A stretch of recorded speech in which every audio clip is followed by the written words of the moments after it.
Check it. Ball up. Oh, it's showtime. Let's go. Four-court trio. It's the four-court trio. They stay applying pressure. Triangle offense, running, gunning. Who's better? K-Sap on the post. He the man front and center. Swing it out the Keisha. She the queen, that's the sister. Got the bro Clyde glide through. Now you history. The ball at the top of the key. He on the scene. Getting three the hard way. Moderators getting rid of. Any violators put a hater on hiatus. Pull up front row. Trolls getting finger rolled.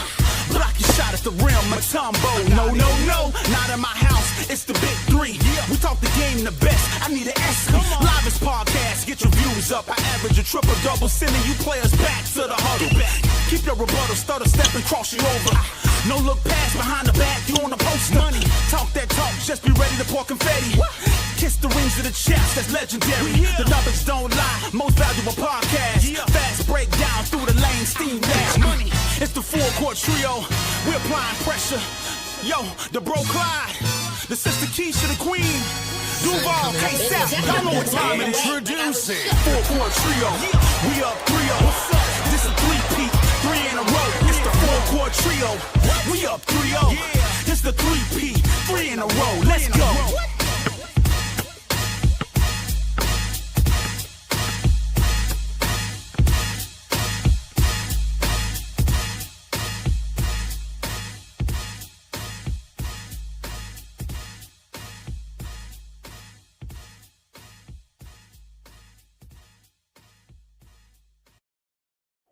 Hey everybody, how y'all doing this evening? We back like Angel Reese is back. Y'all see the graphic on the screen? We're gonna talk about Angel Reese's domination and Unrivaled and the controversy. There's always controversy when Angel Reese pulls up. And we're gonna talk about the trolls are back and also the WNBA 2026 mock draft reaction. I'm in the building with my boy K-Sap and Duval. Bro Cleasy is out there taking care of family. Got on a plane last night. He is not here, but I'm pretty sure we'll run into him sooner or later. Hey guys, how y'all doing over there on the panel? What's up, Sap? What's up, Duval? What's going on, man? Hey, we back. Just like Keisha said, man, we back in these streets. And as we come back, the trolls come back. So, you know, it is what it is, man. Angel Reese, you know, like I said in a video I did earlier, you know, she didn't cause the stir on these YouTube streets in the sports content creation space, man. You know, she came back, pure dominance, man. Set it off last night. Everybody tuned in. Now the trolls is back. They look, they don't even know what to do with themselves. They so back. Duval? I'm gonna have to preach tonight. It gonna taste like gumbo. It gonna go down slow, and it gonna burn, but it gonna be good for you. Make sure you hold that sermon to a minimum. Like what kind of sermon has gumbo in it? I'm just asking for a friend. I don't know, man. You know, he said he preaching. I'm asking Duval. I'm asking for a friend. What kind of? Man, I don't know. What kind of gumbo happens at church? Let me know, Duval. Yeah, you live in Louisiana. Don't y'all be serving that down there? Not at church. I'm telling you. He trying to give y'all an early Sunday sermon. I hope y'all got y'all's ties on tonight. I hope y'all got y'all's best dress, y'all's high heels on, ladies, because the wall said he taking y'all to church. That's what he said. So you gotta, make sure y'all send that collection plate around if y'all in church, man. Somebody got to do the donations. Yep. At least to get the pastor some help, don't you think? Because Lord have mercy, he coming out hot. Anyway, well, chat, I miss y'all. I did. Some of y'all I see. The early bird get the word. I'm gonna say hi to faithfully yours, Van, Brian Lewis. Hey Paige, how you doing? What's up, ADP? You know I love you. Dre Stewart, I see you. Sherelle Blue, she wins, not for the week. Oh, I see some people. Why Chef 33? Okay, I haven't seen you. Yeah, it's been a minute. We up in here. Allie Al 27, I see you. What's up, Chocolate Girl? Yeah, we about to get this thing popping because we got a lot of stuff to run our mouth, and we want to make sure, the pastor, you know, I think you've been hanging with Bro Claude too much, KSAP. The other pastor has a sermon he wants to talk about. But but before we get into all that, how y'all feel about Unravel last night? Let me know y'all first initial thoughts when y'all saw Angel Reese back on the floor. No, that was good that she came back. And as she was away, I think Duvall was going getting his pastoral license. So as he took time away and Angel took time away, Duvall had to pick up something new. So Duvall, I guess, he got his little pastoral license. That's why he's telling y'all he's gonna cook up a sermon and it's gonna burn. I don't know who gave him the license, but we're gonna figure out, if it's legit or not. You know what I'm saying? We're gonna forget. We're gonna see if it's legit or not when whatever sermon he said he got to preach. But overall, man, it was excited to see Angel back, man. It seemed like she didn't miss a beat. She came in hot.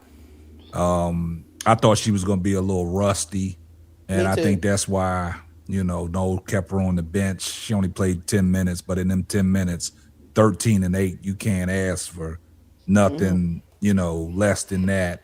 She was exciting, brought the crowd back, you know what I'm saying? And, some people had some things to say, but it was exciting. She brought the energy for real. So, yeah. What you think, Duvall? What did you feel besides GOAT status? What did you feel about how she looked right out the gate? In all seriousness, is that what a superstar looks like. There ain't too many of those in the world, especially in WNBA. When you got a superstar that commands that type of attention, that type of affection and feel inside the arena and outside the arena, when the last time our rival been trending? It haven't been trending all season. But it trended last night because she is the center of attention. And she lived up to the billing. I ain't just talking about just with her play. I'm talking about the floor of the game and how the game ended lived up to the billing. It felt like a WNBA playoff game to me. But, it don't end like you want it to end. But at the end of the day, she brought the attention that was sorely needed in that league. I agree. I'm with KSAP. I thought she was gonna be. I was okay with her coming off the bench because I wanted her to at least have time to settle back in and not make any risk of injury. How you suddenly start doing something, and next thing you know, something else that went wrong. But I was pleasantly surprised that she looked like she never left. She actually looked better. She looked refreshed. Sometimes there is something to the Asia Wilson method because Asia Wilson has talked about she need to take time away from it, come back, refocus, get back in the lab after she's taken her time out, and it's helped her in seasons before. And I seen a refreshed, hungry Angel. Like she was ready to bark at the refs. She was ready to bark at them girls. She was ready to bark at her teammates. She was just ready, like she had been starving for basketball. And that's what you want to see from a superstar. So, because sometimes you don't get that always from even superstars. Sometimes they come out there looking like they, I don't know. Should I be here? Should I not be here? Because she got every reason to feel like, stuff, especially with our own team, to be just like, I ain't got time for this. But no, we got prime Angel Reese last night with all the fire, with all the moves, and with all the talking. I was in heaven. Yeah. I was in heaven. But that goes to show, stay ready so you ain't got to get ready. You know what I'm saying? And that goes to show all that nonsense people talked about Angel Reese in the offseason. She just fucking around on the internet, going out getting the bag, not focused on, playing basketball. And that goes to show, man, behind closed doors, Angel Reese been putting in that work because, to come out the way she did and not to skip a beat and then add a little bit more pizzazz to her game, that was exciting. You know what I'm saying? And to get up and down the court the way she was doing, it's telling people that, Angel Reese has stayed in shape. You know what I'm saying? Right. Because I told you guys on the Cut the Ish Real Talk Sports, I told you about I didn't want Angel Reese to come out there and start because I don't want her to hamper herself and go out there and be so energetic and then, hurt herself. Slowly put her in. I know a lot of people was probably pissed off at Nola Henry last night because she only got 10 minutes. But I was okay with that. You know what I'm saying? Regardless of, win or loss, but, they did get robbed. We'll talk about that later. But I just thought that, she brought some excitement back and, she got Candace Parker talking again. You know what I'm saying? And I think Renee Montgomery at halftime had to really check Candace Parker. I don't know if y'all saw that because, that one play where she got the rebound off of somebody's miss and she went back up on Azzi Stevens and got the and one. Candace Parker said, "Oh, she got me bounds." Oh, that wasn't no me bound. That was off of somebody's miss. And Renee Montgomery had to check her for it. Talk about me bounds is when you getting your own rebounds. That wasn't Angel getting her own rebound. That was Angel getting somebody else's rebound and putting the ball back in. So, as y'all say, Candace always hating on something. And Renee Montgomery, she's still hating. See, nobody caught that. See, I catch shit like that. You can't put nothing by me. I'm gonna catch it. I keep the receipts. It's all out there. So I've always told people, you got to read the lines, not in between the lines. And Candace Parker, that was a hate. That was a hate comment because of the me bound thing. Me bounds was trademarked because you're getting your own rebounds because somebody made a joke about Angel getting her own rebounds. But Renee Montgomery had to check her, talk about, Angel got somebody else's rebound and got the and one. See, Brass Tass caught that, and Renee Montgomery checked her. So, like Duvall always say, Candace Parker always hating from the sideline. And I thought that's what she did last night. She was hating from the sideline. But you got to watch the whole thing in its totality.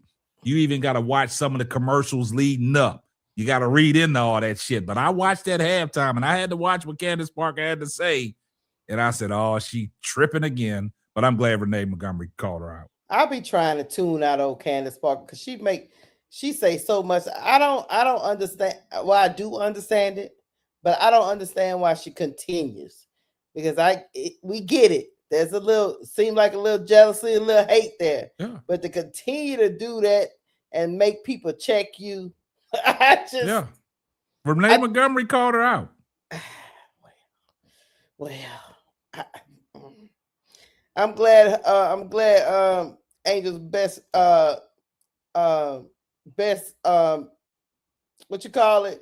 best fan didn't hear real time live. Oh yeah, because he would have that was the ball. Yeah, he would have crashed it. He'd have been really glazing. But into another sense, and I'll let Duvall go. I'm just glad that Lisa Leslie and Skylar Diggins had some great things to say in their commentary. So I'll fall back on that and let Duvall go and pick up. Duvall? Yeah, I heard the comment last night. I just disregarded it. Like I say, when you hear so much, you disregarded that comment. Yeah, because like I said, we heard it live when Keisha played it on from TV and stuff. It's only so many times I could check Candace Parker. And so I'm just, so at this point, you just have to tune her out, just like you got to tune out MAGA. But either way, like I said again, when it comes to what I was impressed about Angel last night was her accuracy. You know what I'm saying? Her accuracy was a concern during her rookie season, even though she still scored 13 points a game. Her accuracy improved last year to 48%, which is real good for a big man. And then for her to be 67% last night, which is, that's very impressive. Especially for somebody that hasn't played since December 11th through the 13th when they had the USA summer camp. Or, tryouts, whatever you want to label it. Right. So that's, like I say, she's on the right path. And her added stuff to she added stuff to her post move because she did the dream shake, took the ball from one hand, went to the other, and laid it up. We didn't see that for Angel in 2 years. And as her being a WNBA player. So while you talking, I'm about to put up the highlights. You keep cooking. But So yeah, Duvall, her efficiency was great last night. You know what I'm saying? And like we never seen that. But I describe the move as now you see me, now you don't. You know what I'm saying? You show the ball one way, come back to another way. And it was just great that, you know, Azzi Stevens was on that team last year, and she was on that team middle way through the season and got traded in the three-way trade. And then Ari McDonald's leg injury made it possible for Angel Reese to come back to be on that Rose team, right? And I just love the way she came off the bench and was in Azzi shit from the start to finish, was talking smack to her. You know what I'm saying? So I like that, you know what I'm saying? But her tenacity and her tenaciousness, man, that's something that you can't teach. You just got to have that, like Angel Reese has always said. Yeah, I agree, because some of them moves, I was like, oh, okay, I think she been in the bag. People was talking about Elijah one. I was like, okay, here we go, y'all. Changes, and that's what's lifting up the Rosebuds right now. The roll right away. Right on cue. Offensive We got to talk. Look, she got somebody else's rebound, y'all. Yeah, and can't my me down. Yeah, look at this. Now you see me, now you don't. She tilted that shoulder on her when she spun. And it looks like Angel Reese got a little stronger too. Looked like, because the way I know Azzi lighting the ass, man, but she was moving her ass up out of there. Oh, Azzi, she was know what I'm getting done in. Mitchell, Stevens, and McMagor. Angel Reese carves out space and Yeah, man.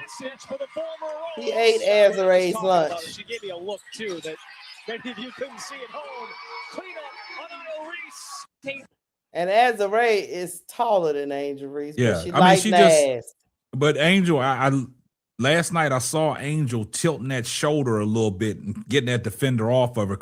You know, getting that space, you know, tilt the shoulder, lean the shoulder on them to clear that space to get that ball up, because we've seen in the last, 2 years, sometimes when she goes up, some opponents might get a block on her, but now she knows how to clear that space off by tilting that shoulder. She been working with somebody on all season, but I ain't gonna say no names. I know who it is, but I ain't gonna say no names. Oh, you're not gonna tell us? Nah, I ain't gonna. Shit, we already know. She been working with Elijah Wine. I think she had, because Nah, that's out there. That's out there in the stratosphere. Yeah. That ain't too far. That ain't too hard to find, man. People gonna say, nah, look, she been working. You know what I'm saying? But it's to a point where if the WNBA has a season this year, right? Angel she got some things that she gonna bring out that we ain't seen. You know what I'm saying? Because what I want to say is, if you go to the Rosebud shoot around, they had a couple clips of her shooting the 3-ball. She got that in her. She just don't want to shoot it. If she continues to shoot that, that's going to open up her drive to the basket, because I've always, when I played basketball back in the days, I've always say, hey, you step up, you get laid. You step back, you get jade. If they don't want to guard Angel Reese at that 3-point, and I've told y'all this last year, I want to see Angel Reese shoot more threes. You know what I'm saying? That'll open up her game even more. Because down in the low post, she's hard to handle, man. Regardless if you don't like her game and you like it's a little awkward and stuff, but she's real effective at what she does. I agree. I mean, and like you say, in 10 minutes, 13 points, 8 rebounds, 6 of 9 from the field. I think even though she came off the bench, she was very effective when she came into the game. So she's already in mid-season form. Yeah, from last night. Yeah, from what you saw last night. From what I saw last night. Now, what Nola Henry is going to do for the next game, that remains to be seen. But of course, we got to talk about a little bit. There was some controversial calls. Yeah. Toward the end of that game. I'm going to show y'all one. Before you pull that up, Keisha, I want to point this out to the chat. That game was so exciting last night. We had 19 lead changes. 19 lead. It ain't like the Hive was blowing the Rose out. The Roses. We had 19 lead changes. Back and forth. It was going back and forth. And what I really was impressed about Angel Reese, how she handled herself on the sideline when she wasn't in the game. Because, a lot of people Angel mad over there because she ain't in the game. She was engaged in the game. You know, she was cheering people on, smacking her chest when, you know, Shakira Austin was in there making moves and stuff like that. She was excited for everybody. You know, she wasn't down that Nola Henry wasn't playing her. It's just like I said, you know, coming back, you don't want to have her go out there and expend all her energy and get hurt. So I'm glad that Nola Henry, a lot of people might complain like Angel should have been in there longer. Nah, I think it was perfect to get her back into the swing of things. And I think she managed her minutes correctly. I agree with you to a certain point. I do think she should have had more minutes in the 4. But that other than that, I thought Nola Henry, because Nola Henry waited until Kai fouled out. And I want to show that play. Yeah, that was controversy. Yeah, it was controversial when Kai fouled out. But hold on, But put it this way, Keisha, before you pull it up, if Kai would have never fouled out, Angel would have never had to be in the game. The Rose would have ended that game on that possession. True. You're correct. So then Nola would have been right with her assessment. Yeah. But I still wanted to see her in the 4 because she was playing so well. I understand. Yeah, I got you. But hold on, here's the first controversial play. There was many of them because these refs and Unrivaled is a little special case happened. I know that. But here's the first one with Kai. An avalanche for Rose.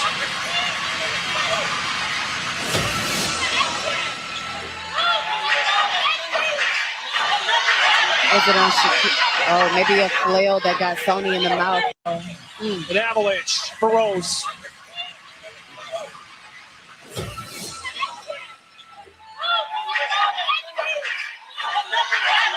I'm confused. K-Sap. And I think what Scholar said, if you look at the play, go take the play back. Mm-hmm. Play again. I'll play it again. Hold on. Yeah. I'm gonna play it from. So if you look at when she cut through, when Kai cut through, I don't know if she tripped over Shakira Austin's feet and then the flail. It looked like she was getting grabbed by Sonia Citron as she was going through. It wasn't like she set an illegal screen. And I think what happened was they called the flail because the arm came back and hit Sonia Citron in the face. And I think she was actually trying to catch her footing because she was falling. Yeah. That call should have never been called. That should have been a play on. And like I said, that took because the game was tied up 78-78. Right. And here. That's right there. So then, you know, the ref makes the call. They go to review it. They give the ball to the Hive, right? And then once she fouled out, who came in? Angel Reese. So now you got to get a stop.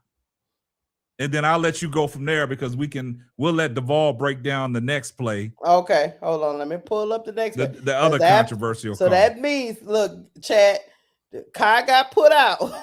So Angel checked in. Hold on, let me get to is this the one? I got too many things up. No, it's Laney. Okay, I got it. All right. I got the right one, right, Duvall? Is he still there? Yes, I'm here. Okay. All right, here we go, y'all. Player of the year. Hive goes for the win. Reese reaching foul. Rose 4 team fouls. Reese her 4th. Should not be a shooting foul. This is one of these things where sometimes the officials don't. It was clean to me. Players. Yeah. Wow, that's a tough call. Side out for Hobson, player of the year. All right, Duvall. Now, before Duvall break it down, listen to what Lisa Leslie said. Okay. You got to understand the player at that type of call because if you notice, you play around with the ball with Angel Reese at the top of the key. She's known for getting steals, right? So that's why Lisa Leslie said you got to know the player's tendency in that situation. You don't make that call. That's a clean rip. I'll let Duvall take it away. Go ahead, Duvall. You sure you finished? You don't got anything to say? How about you, Keisha? No, I'm good. Okay, that's good then. I want y'all to leave the room and close the door. Oh, leave the room and close the door? Close the door. All right, bye, y'all. You see this man with number 20? Number 20, a.k.a. Shaft. Your bald-headed ass made this call, and you shouldn't have made this call. This shit ain't make no sense. Excuse my language. Because at the end of the day, this was a great part of the game, and you ruined the game because you want to call a basketball game like you at Little League coaching your grandson. This is not cool. At the end of the day, this woman had a clean steal, and you Sephora refs, a.k.a. mall cops, outlet mall refs, y'all messed the game up instead of letting these women play. And you know what? Speaking of letting these women play, Fee, you bring your Miss Cleo ass to the front too, because I got to talk to your ass as well. Like I said, pull that clip up, Lakeisha, because with Fee that I sent you. See, Fee, you're so busy banging your chest talking about, what you can do for the league and how you, know how to run the league and everything else. But then your refs, your outlet mall refs who act like sales associates at Macy's, they can't even make a call right. And their refs been bad all season. Play the clip so people can hear it. All right, I'm going to play the clip. Here with us at this time. Yeah, well, our deadline is coming up right now in a couple of days. And I think you've just heard a lot of chatter about, what we're asking for is not sustainable for the business. And being on this side with Unrivaled, I know what it takes to run a sustainable business. So I think if they can't find a model that makes it happen, they need to put people in place who can, because we've proven that it is possible. There is a way, and we're thriving in that. And so I do think a deal's going to get done, but we're standing firm in what we believe in. We're not going to back down, and we can't take less. The sport has just grown too much. It would be a disservice to the people who came before us, to the work that we put in, to take less than what we're owed. Yeah. You guys here with us at... Stop that. You know what, Fee? You talk about you know how to run the business. You know what? Run these. Because you don't know how to run shit. And I'm going to tell you why you don't know how to run no business. First of all, you got that outlet ball ref with number 20, Mr. Shaw, you got his ass from the school of deaf and blind in St. Augustine, Florida, because he can't see worth a goddamn. You should have made sure he had some Lynn Krauser glasses instead of some Ray-Ban sunglasses. He would have seen the call, right, Fee? But no, Fee, you busy you and your husband trying to count Angel money and all the money she made y'all last night instead of paying attention to the product on the floor. See, you know what, Fee? If I had money on this game, I would put a hit out on you like on John Gotti. Or like I'm telling you. And I'm telling you, I would have put, like on Mr. Johnson, you better stop playing with me. Like on one of the 5 families, I would have put a hit out on you, Fee. Because you're taking money out of my pocket. But you know what? I know who I'm going to call on you. I'm going to call Miami Vice. Miami Vice need to talk to you. Now, I ain't going to call Miami Vice. I'm going to call Chips. Chips be coming on the motorcycle riding up Biscayne Boulevard. You know what? Forget that. I know who I'm going to call on you, Fee. I'm going to call Trick Daddy. And you know what Trick Daddy going to say to you? He going to say, back in the days, it wasn't no fade. It wasn't no AK, no afro to braid. Wasn't nothing but a boy to get a straight fade, but not no more. Nigga twist up the fro, learn a lot to grow. Man, you gonna make that gun play by the boy. And you don't know. Fee. See, I ain't gonna call just Trick Daddy. I'm gonna call the plat, long head, brown gold Trick Daddy. I'm gonna call food stamp having, dirty rice Trick Daddy. Now I'm gonna call 78th and Liberty City Poker Bean Project Trick Daddy. And you know who I'm not gonna call? I'm not gonna call last week Trick Daddy who looked like Scar from Lion King. Because Fee, this shit don't make no sense. And you doing this and try to run these leagues when you failing us at every turn. One, with the WNBA CBA negotiation, you had us at 40%. Now you dropped down to 30%. Now you got it at 27.5%. You know what that's called, Fee? That's called the Kmart special when they got clearance items on sale. You know what I'm saying? The red light special at Kmart. Nah, Fee, you are doing a badass job. And then now you run a badass league. Because before Angel came last night, your league was dry. When Candace was the face of your league was dry, nobody didn't care. You know how we know we didn't care? Because even Candace Parker said, that was a clean steal last night. And her and Aaliyah Boston is like Ren and Stimpy. They don't know shit. You know what I'm saying? But even they agree with Angel Reese. You know what I'm saying? That's not cool, Fee. So you know what, Angel? This is what you should do. Angel, you should go to the next game, have your jersey on, but have your T-shirt underneath.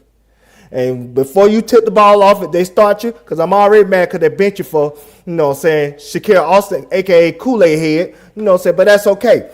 But you know what I'm saying? You go to the middle of the court, you take off your jersey, you take off your shorts, and you spit on it and you walk out.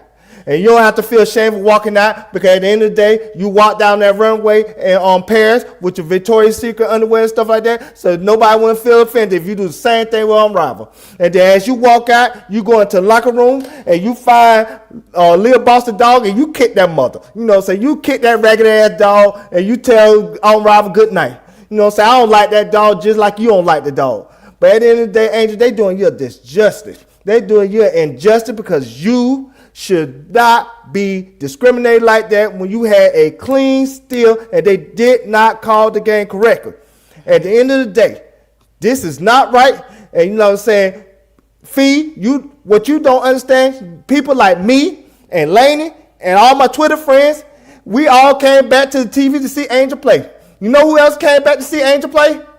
My boss, K-Sal. Because you know what he'll do before then? He used to just watch replays of the Viking games on NFL Network. And then he used to watch replays of the Viking games on NFL Network. Keep watching AJ McCarthy throwing interceptions. He keep throwing interceptions, having him PTSD. No, don't throw another interception. Don't throw another interception. Stop. Yeah, have PTSD. Get anybody in the game. Kyler Murray, you know what I'm saying? Kirk Cousins, Shedeur Sanders, anybody but JJ McCarthy, because he keep throwing interceptions, and he, like I said, making you have dementia, boss man. But even you came back to the screen last night to see Angel play, so we ain't want to see no bullshit with no BS call from Shab, who can't see because he had like he got cataracts in his eye, you know what I'm saying, because like I said, he didn't get his eye checked. He probably got glaucoma, you know what I'm saying? So Fee, get off your rabbit ass foot, get off your rabbit foot. You should have went to the middle of the court when he made that call, and you should have fired his ass like your name is Donald Trump and Apprentice. No, Fee. We blaming you because you trying to do too goddamn much instead of doing your goddamn job. But at the end of the day, I'm going to last and I'm going to start with this. Lisa lesson, do not ever compare my GOAT to Monique Billings again. Because your ass last night looked like a mortician at a beauty parlor, you know what I'm saying, as you like try to make people look good after they die. That's what you are, mortician, Lisa Leslie. But I ain't gonna go on you too hard because like I said, you my GOAT. And you my big GOAT, and my little GOAT said, you know what I'm saying, she love you. So I'm gonna stop there. So at the end of the day, I'm done. So you have stopped shooting buckshots at Fee now? All because of 2 calls. Let me get to the money. Thank you, Chocolate Girl, for the $5 super chat. She said, Keisha, I sent you a video someone created off the steal. Sent to DM. You sent to my my personal DM or the show DM. Let me know. I do have. But you know what's crazy about that though? You know What? what's crazy? Just think they don't make that call, right? You know, Angel goes down and wins that game. Right. Storybook. Then how the reaction from the Twitter sphere and the Twitter sphere and social media and the YouTube content creation space. Just think about that. That would have set people in an uproar. Mm-hmm. Just think about it. Just think about it. They already got people doing the low light showing. Yeah, the miss shots and stuff like that. The miss, even though she was 6 and 9, they showed the 3 miss. Yeah, the 3 misses, and try to put a video together about that. I saw you. Yeah, just think about that, Keisha and Duvall. Just think about that call don't get made. She goes down and wins that with a layup. Yeah, she goes down and wins that. And then people, you know, I saw it all last night. I didn't want to say nothing, so I had to, you know, make me a video today talking about it. But I saw everything that was going on that transpired. You take the 3 misses, you try to put a video correlation together of the 3 misses and try to make fun of that for these, you know, these haters that come out of the woodworks to capitalize off of that. And I look at it like this: 3 misses, you put 3 videos together and you're going to have fun with that. What are we talking about? The trolls are back. The trolls are back. That was one guy. He was sitting beside his girlfriend. I don't know if you saw it. He was sitting beside his girlfriend talking about, oh my God, look at this. Look at these 3 misses. Look at this is what I'm talking about. Yeah.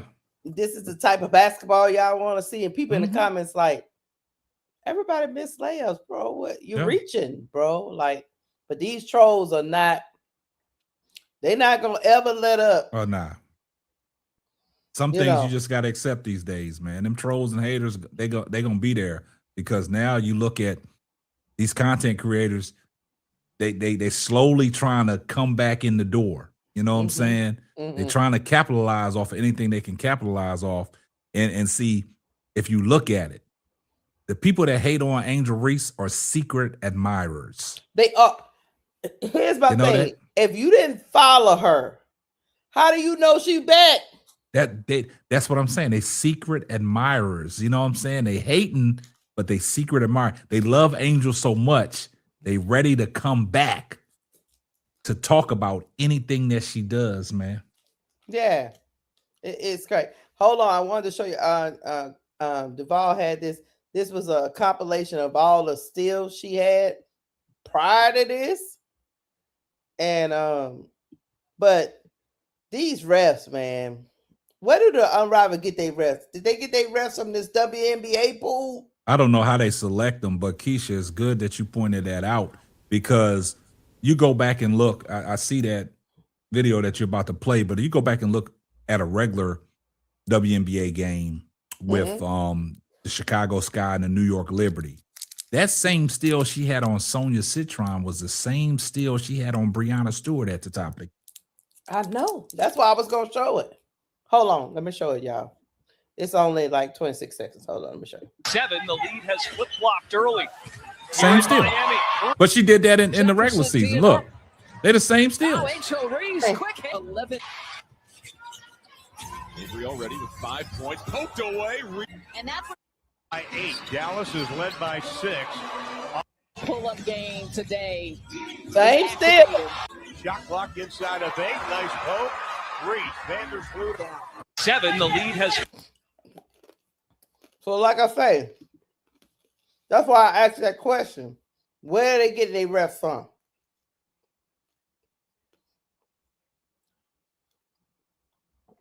Oh, did I lose? Hold on, I don't hear nobody.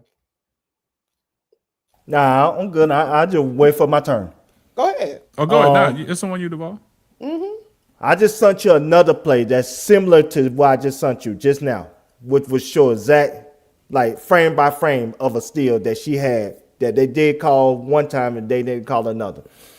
Well, anyway, if we're talking about trolls, as you try to pull this up, I'm gonna say they're good for business, and I'm gonna tell you the reason why they're good for business. Is this the last legitimate rivalry left in the world? And I'm going to tell you what I mean by that. Football got rivalries, don't get me wrong, but it's not hatred behind it. Basketball, I don't know about that. Yeah, I know your Falcons and Saints, they got hatred behind it, but not like that. Not like Sky and Fever. It go like racial with those two fan bases. I don't think that's the other fan bases in other leagues and other sports, especially basketball. Basketball got no rivalries anymore. That's why people don't even invest emotionally in basketball like that, like they used to. Because the rivalry is no longer there because they always switch teams and switch franchises. So there's no loyalty with the franchise that draft the players that supposed to, say stay for their careers. But like here, Angel and Kayla is a legit rivalry because it's hatred behind it. It's true, like, negativity between the two fan bases. And I don't think you could duplicate that in any other sport.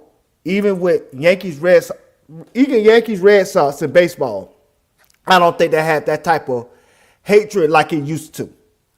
And so that's why I said the Trolls Cowboys are good. and Eagles is pure hate. I guess, but I don't feel it like Sky and Fever. You don't feel it because you're not a Cowboy fan. I'm not a Cowboy fan, but K-Sap, we live here. Do the Cowboys hate the Eagles? Like, hate. Oh, they hate Cowboys hate anything that's in the NFC East. Yeah, it's pure hate. But Well, I get you. But like I said, it's not racial hate. It's just pure rivalry hate. But it's friendly rivalry. That's what I'm saying. It ain't. Okay. It ain't friendly. Gotcha. Yeah, they talk about them like okay. Keep going. We're not gonna get into it. No, but that's all I basically have to say. Like I said again, the trolls are good for business because, like I said, the hatred between the two fan bases is legitimate. It goes beyond just basketball, Yeah. and that's something you can't duplicate. So that's why those MAGA fans that support Caitlyn and hate Angel is a pure investment in hatred for what she represents more than her just being a basketball player. Go ahead. No. The only thing I was gonna say is you have the MAGA people, then you have the African American men Yes. that But you do video after video after video, put down this stuff. but you know what, that's the reason why, right? Right. Let's be honest. It's self-hatred. A lot of those men don't like themselves, don't like their mamas, and they broken. And so they attack Angel because they attacking black women, basically. Let's be honest. Let's have a real conversation here. Go ahead. They are attacking black women. They're attacking dark-skinned black women. Because like I said, they don't like themselves, and they don't like how they look, they don't like their mamas, and so they don't like anything that associate with that. So that's why they always want to date outside the race and try to, feel better about themselves there instead of, loving their own. And so that's why they treat Angel the way they do with the ones that do those videos that's African American men. That's what it comes down to. It's more so they want to feel superior to black women instead of feeling equal to black women. I got you. You want me to play this? Well, yeah, that's the difference. See, so if you watch it frame by frame, that's the same play that she did last year, but it was no call. But the one that she did yesterday was a call. If you can look at the frames, frame by frame, it's the same. All right, I'm gonna press play.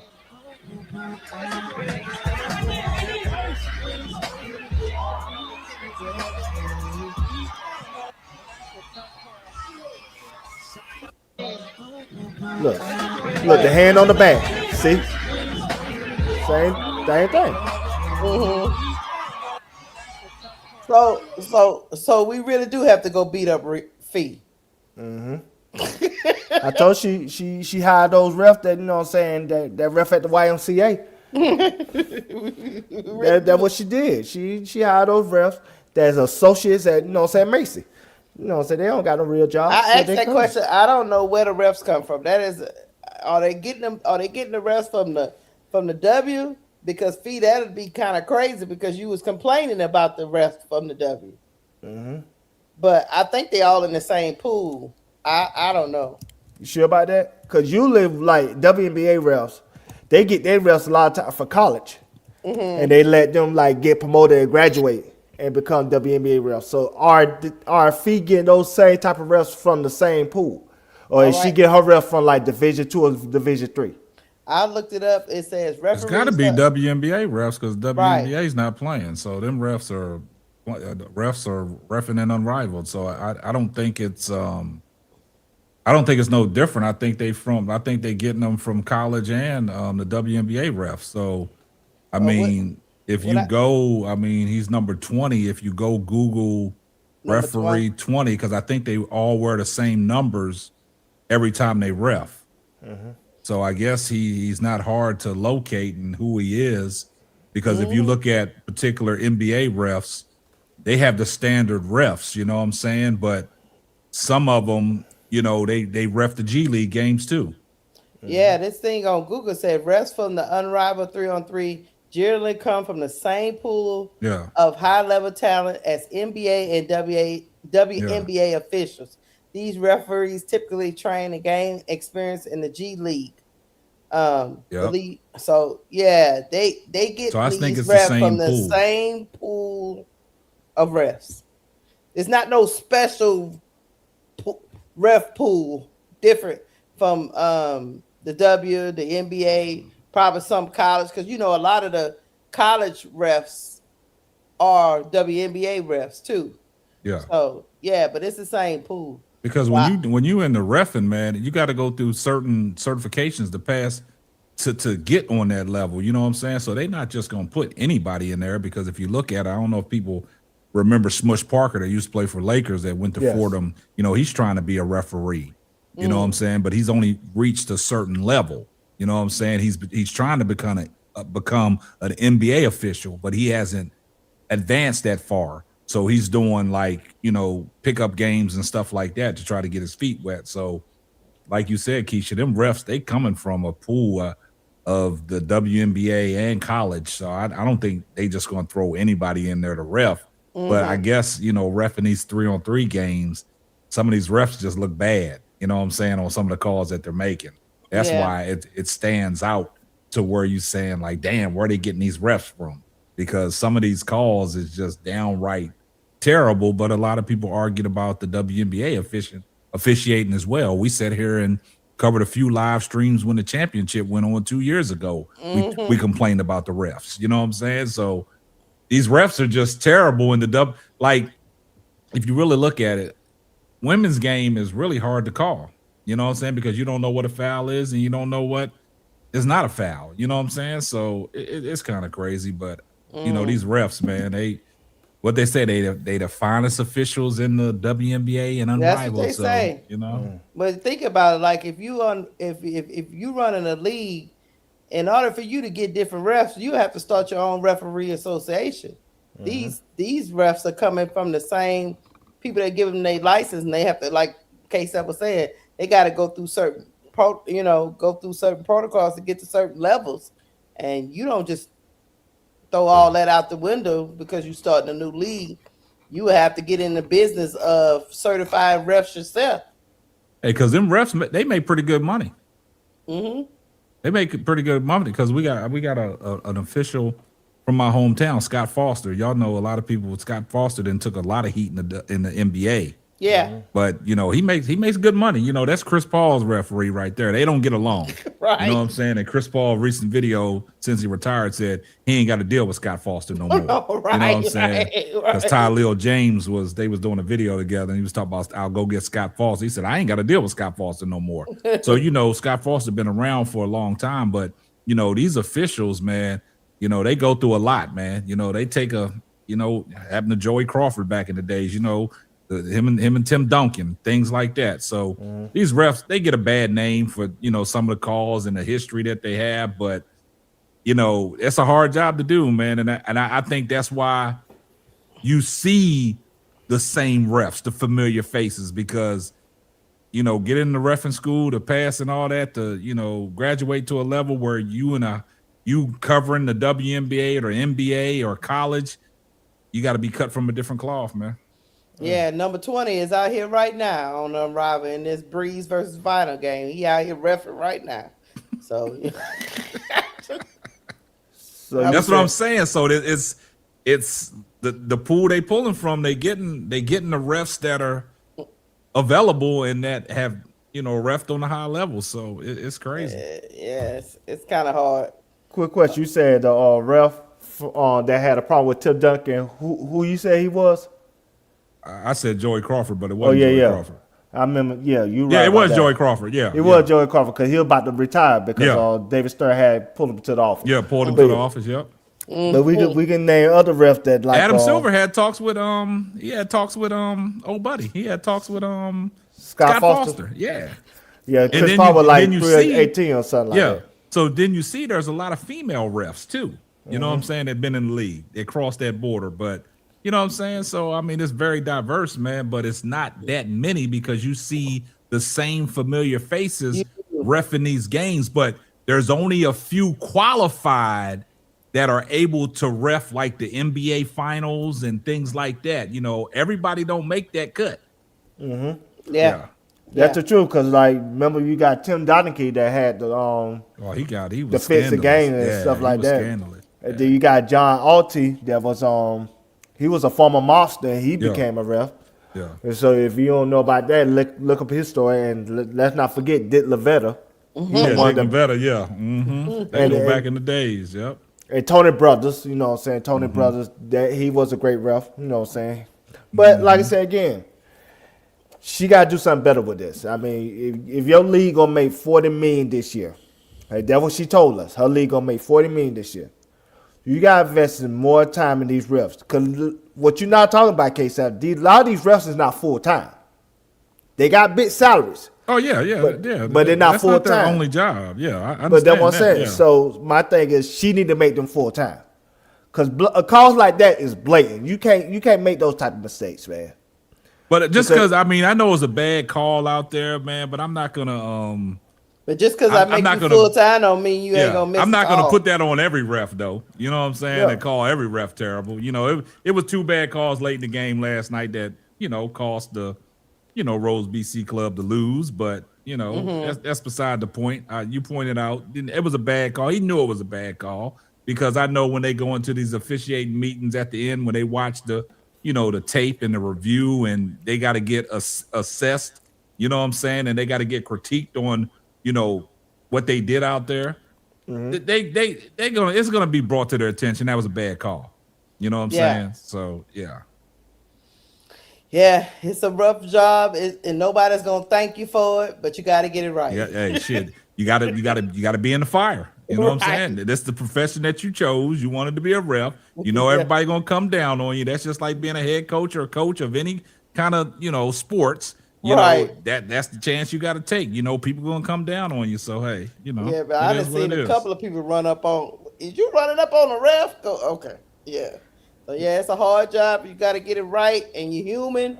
Sometimes you make mistakes, so it is what it is. But guess what? I still had fun watching my girl play. Yeah, it was good. Night. It didn't want no reason to get mad. You know what I'm saying? Because Angel came back and did what Angel had to do. You know what I'm saying? So we look forward to the next game. Yeah, we do. Now, the refs is like offensive linemen. You don't see them when they play well, but when they make mistakes, the mistakes get magnified. So you're supposed to stay out the way. You know what I'm saying? You're not supposed to be the highlight of a great game. You know what I'm saying? Because if it comes down to you being the highlight of a great game, you was in the way too much. Yeah. And that's that old saying, and the refs to determine this game. You don't never want to be the reason why one side won or lose. That's the thing. So we're number 20. We got the side eye looking at you. The ball got him pinpointed. He said he looked like Shaft. So he got him pinpointed out. That was clean, number 20. Yeah. It was clean because I'm glad that Keisha, I'm glad that you brought up the evidence that was clear that every steal that she had looks the same. The quick hand, you know what I'm saying? And you tap that ball away and you going down the other end. But, for some reason, I guess that ref didn't want Angel Reese to shine in that moment and took that moment away from her. Sure did. Took away the comeback moment, which the ratings needed. Never mind. Before you move on, Keisha, I got to ask you a question. Rakia Jackson, what type of reception she got? 'Cause I know she playing tonight. I can't tell because my TV is on mute. I'm just watching. Oh, okay. So I wasn't listening. So, I can't have it on like y'all be over here talking about what is that noise in the background. So I've been on mute. I see your background just flashing. I'm like, right. You got a nice old studio. This shit flashing. Look, she was on a little baby heater at the beginning. So she out here balling. Right now, she on the bench right now. They didn't switch to the reserves. But anyway, y'all, we going to get to the next topic. Well, chat, y'all hit the like button. Don't forget to hit the like button. And hype the video up on the replay. Please hype it up. Hold on. I'm about to bring out. We're going to talk about this mock draft. Since, college women's basketball is a drama all itself, especially my team. Oh, Lord Jesus. We got a momager that's out running the muck. But anyway, this article says 2026 WNBA Mock Draft. Could Flau'jae Johnson reunite with Angel Reese? This is a mock draft through USA Today. Who they got going for the number one? They got Awa Fam. I hope I don't kill her name. Awa Fam. It says during this offseason, Wings guard Paige Beckers and Storm Center Dominique Malonga have provided a blueprint Dallas could replicate.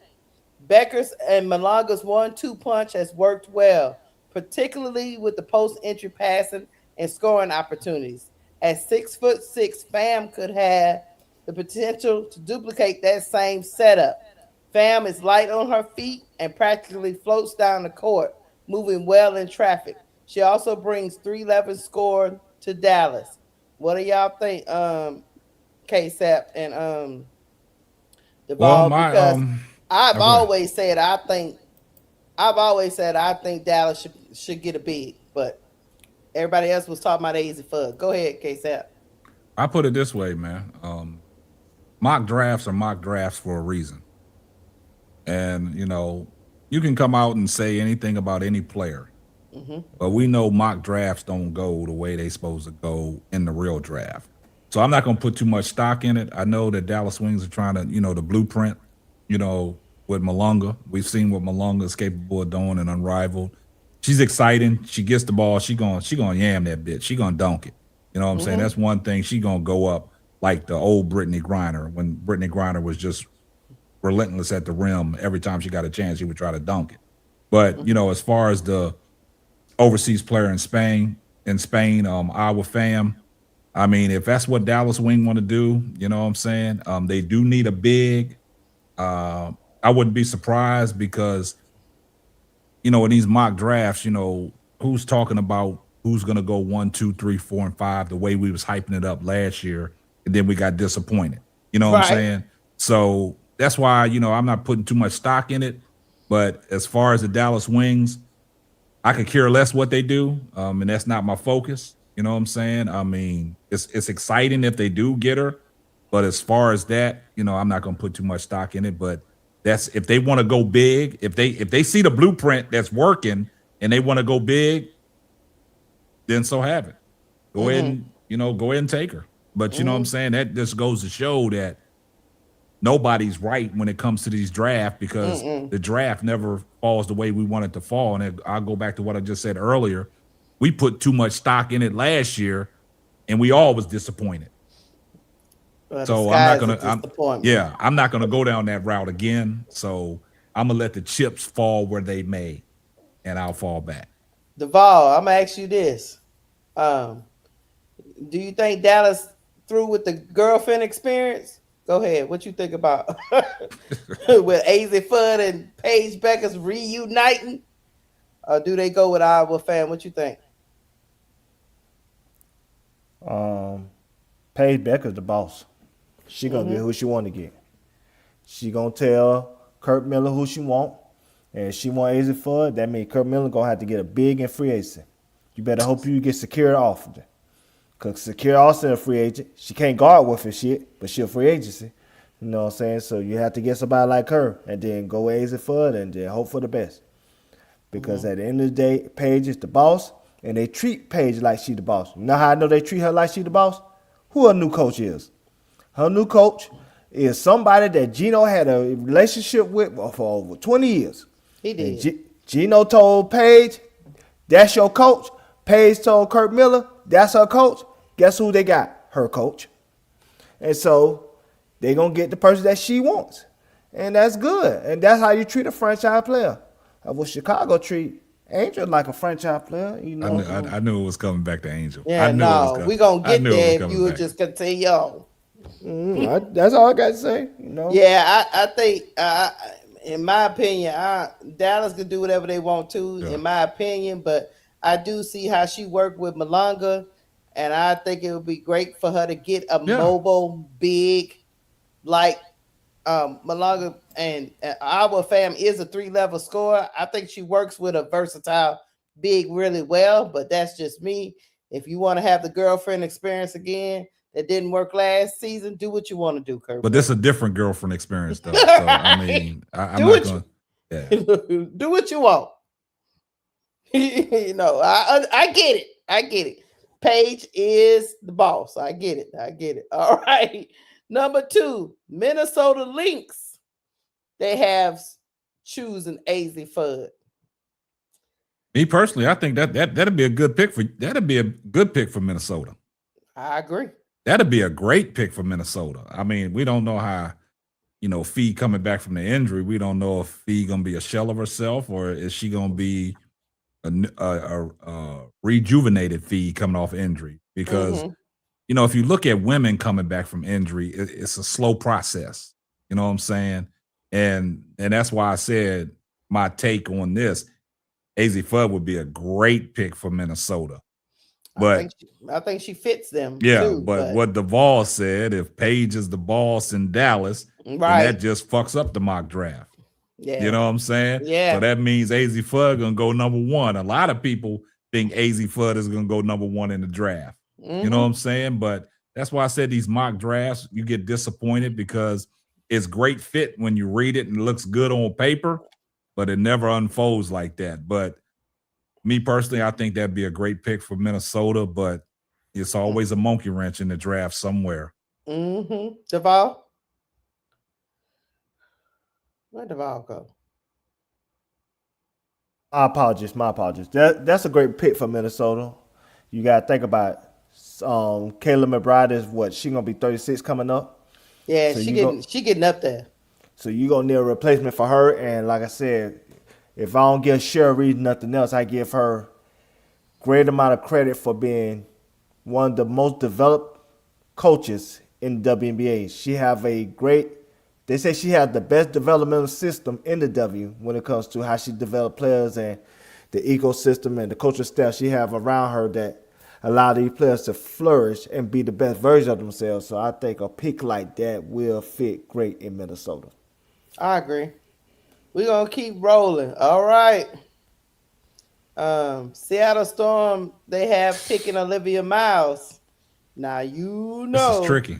I know. It says there's no doubt Miles is the best passer in this year's draft class, but she has become a scoring machine this season. The 5'10" guard is averaging 20 points a game, the most in her career on 50.5% shooting. During February 12th game against Baylor, Miles made 10 three-point shots and finished with 40 points. The Horned Frogs guard also leads the nation in triple doubles. This one's tricky, Keisha, because who's their point guard right now? Skylar Diggins. That's the key right there. We all know how Skylar feels, man. Skylar feels like, Skylar had a couple years off because, the baby and stuff like that. She retooled that body, got back into it. Skylar thinks she got a lot left in the tank and she can still go. And Seattle to pick a point guard such as Olivia Miles say a lot about the Seattle Storm and what they're going to do with Skylar Diggins, because bringing in Olivia Miles, somebody's minutes getting cut. And Skylar ain't going to be too happy about that, but it'll be a good fit because, Skylar is aging. You know what I'm saying? She's getting up there. But she's a vet. She still got dog in her. You know what I'm saying? She still got dog in her. But it'd be a great fit for, the Seattle Storm. But I go back to Duvall's point. Paige is the boss in Dallas, so that fucks up the mock draft again, because if Dallas goes with what Paige wants, you go get Azzi Fudd, right? And then that number 2 pick to Minnesota could be Olivia Miles. The big girl fam could drop. You know what I'm saying? Because Dallas is going off of this notion that it worked with Malunga. You know what I'm saying? It worked with the bigs. So everything slides down. So it'll get tricky. But hey, yeah. Duvall? Selfishly, I don't want Olivia Miles to go number 3. I hope she falls to number 5, but that's unrealistic at this point. But I will say this, and this is a couple things you got to think about when it comes to Seattle Storm. One, you think about Skylar Diggins, but they were very high on Nikki Mooley, the one that hurt her knee. That hurt her knee overseas after the season was over in 2024 season. They very high on her. So if they still high on her, they might not even think about Olivia Miles because of that. In addition, I think a sneaky pick might go right here and nobody not even thinking about it. Can I interest you in somebody like Flage going number 3? She's a wing. You know what I'm saying? They already got their point guard and shooting guard of the present. You got your 2 big men of the present. Flage could be that complete piece that they need for them to make a championship run because they might have a win now mentality more than a let's play for the future mentality. I'm talking Seattle Storm. Yeah, the Storm do need a wing. And so they fit is I can see them having a win now mentality, and I think Florida will fit a more win now system with Seattle Storm, which you got, your older point guard and then your shooting guard. They still got what's your girl name Sykes. You know what I'm saying? I like Brittany Sykes. They got NECA. And NECA, you got NECA Malunga, so that's your 4-5. So like I said, that'll be a win now move to me. See, getting a Olivia Miles screen the future. And like I said again, if you read the reports, they really like Nikki Mooley, who hurt her knee 2 years ago overseas. So I think she'll be fully back to full strength from her knee injury that happened. Just the backup scholar. Just the backup scholar at the moment. But that's what Olivia Miles going to be doing. No, I was just saying, just the backup scholar, Yeah. Pretty much. So I think if they hire her, they might feel like that's their successor instead of somebody like Olivia Miles that just go with Flage. Well, can I put a monkey wrench? That's if Scholar stay. She's a free agent. I know. Okay, well that's great that you pointed that out. But to Duval's point, man, now y'all letting Kia J. Brooks off the hook. Y'all letting her off the hook because you threw Flage in there. Now you're letting Kia J. Brooks off the hook. You gonna take her higher, after all that shit we talked about Kia J. Brooks, putting her daughter out there like that and talking about she don't need the WNBA, and if she gets picked on your sneaky pick at number 3, Duval. Oh, she be out there flexing. She gonna be flexing, and she coming right at you, Duval. Be like, yeah, Duval, you on my side. She gonna love you, Duval. She gonna watch what you said, and she gonna call you out. So look forward to that video that Kia J. Brooks drops next of Duval talking about a sneaky number 3 pick for my daughter, Flage J. Johnson. Oh, yeah, she gonna clip him. Yeah, she gonna. Now, to speak of free agency, you right. The 23, 24, 25 class are signed, and then like Lexi Brown and Kalani Brown is the only 2 people that signed. Everybody else is a free Lexi Brown agent. need to go sit down somewhere, man. She got this commercial out, man. How did she get a commercial, man? I don't know, man. Sit on that couch on Gilbert Arena and be quiet. But those 2 are signed, and then the 23, 24, 25 class is signed, and everybody else are free agents. But with Skylar Reed, I believe she will come back to Seattle because they like those women in the W, unlike other sports, they are big on the practice facility part. And Seattle Storm got probably the second best practice facility in the WNBA besides the Phoenix Mercury. They spent 150 on theirs. And so I think that means something to them. So I can see Skylar coming back. I can see Neck and all of them coming back and try to make one last run. Hey, I'm just if telling Skylar you. don't come back, I'd take Skylar in Chicago. I would love a Skylar in All Chicago. I would tell you is all going to come down to the new coach that's in Seattle. It's a new regime. She got to decide what she wants. We don't know what the new coach wants. She might want to go into the future. I don't know. Let me ask you this. Is the new coach black? No, I think she's Indian. Okay, Neko really wants to play for an African-American woman coach. No, she's not that. She's I think she's an Indian coach. Remember, that's why Neko went to Seattle for Nola Quinn. Miss Quinn. Yeah, that's over with. That's what I'm saying. Like I said, it's interesting. We're going to find out. Yeah, that's why it's you don't know if NECA or Scholar is staying. Don't know. Yeah, their new coach name is Sonia Raman. She's Indian. Okay. So we shall see. But they got that number 3 pick to decide what I agree with both of y'all. If Skylar stays, I wouldn't pick Olivia Miles for her to sit on the bench. Yeah. I will pick something else I need. And I get where I get where Duvall is coming from. But if Skylar doesn't stay, then I gotta Yeah, yeah. get then I need to get me another point guard and let her and Nika Mule duel it out. Yeah. So all right, let's go to the next one. Number 4.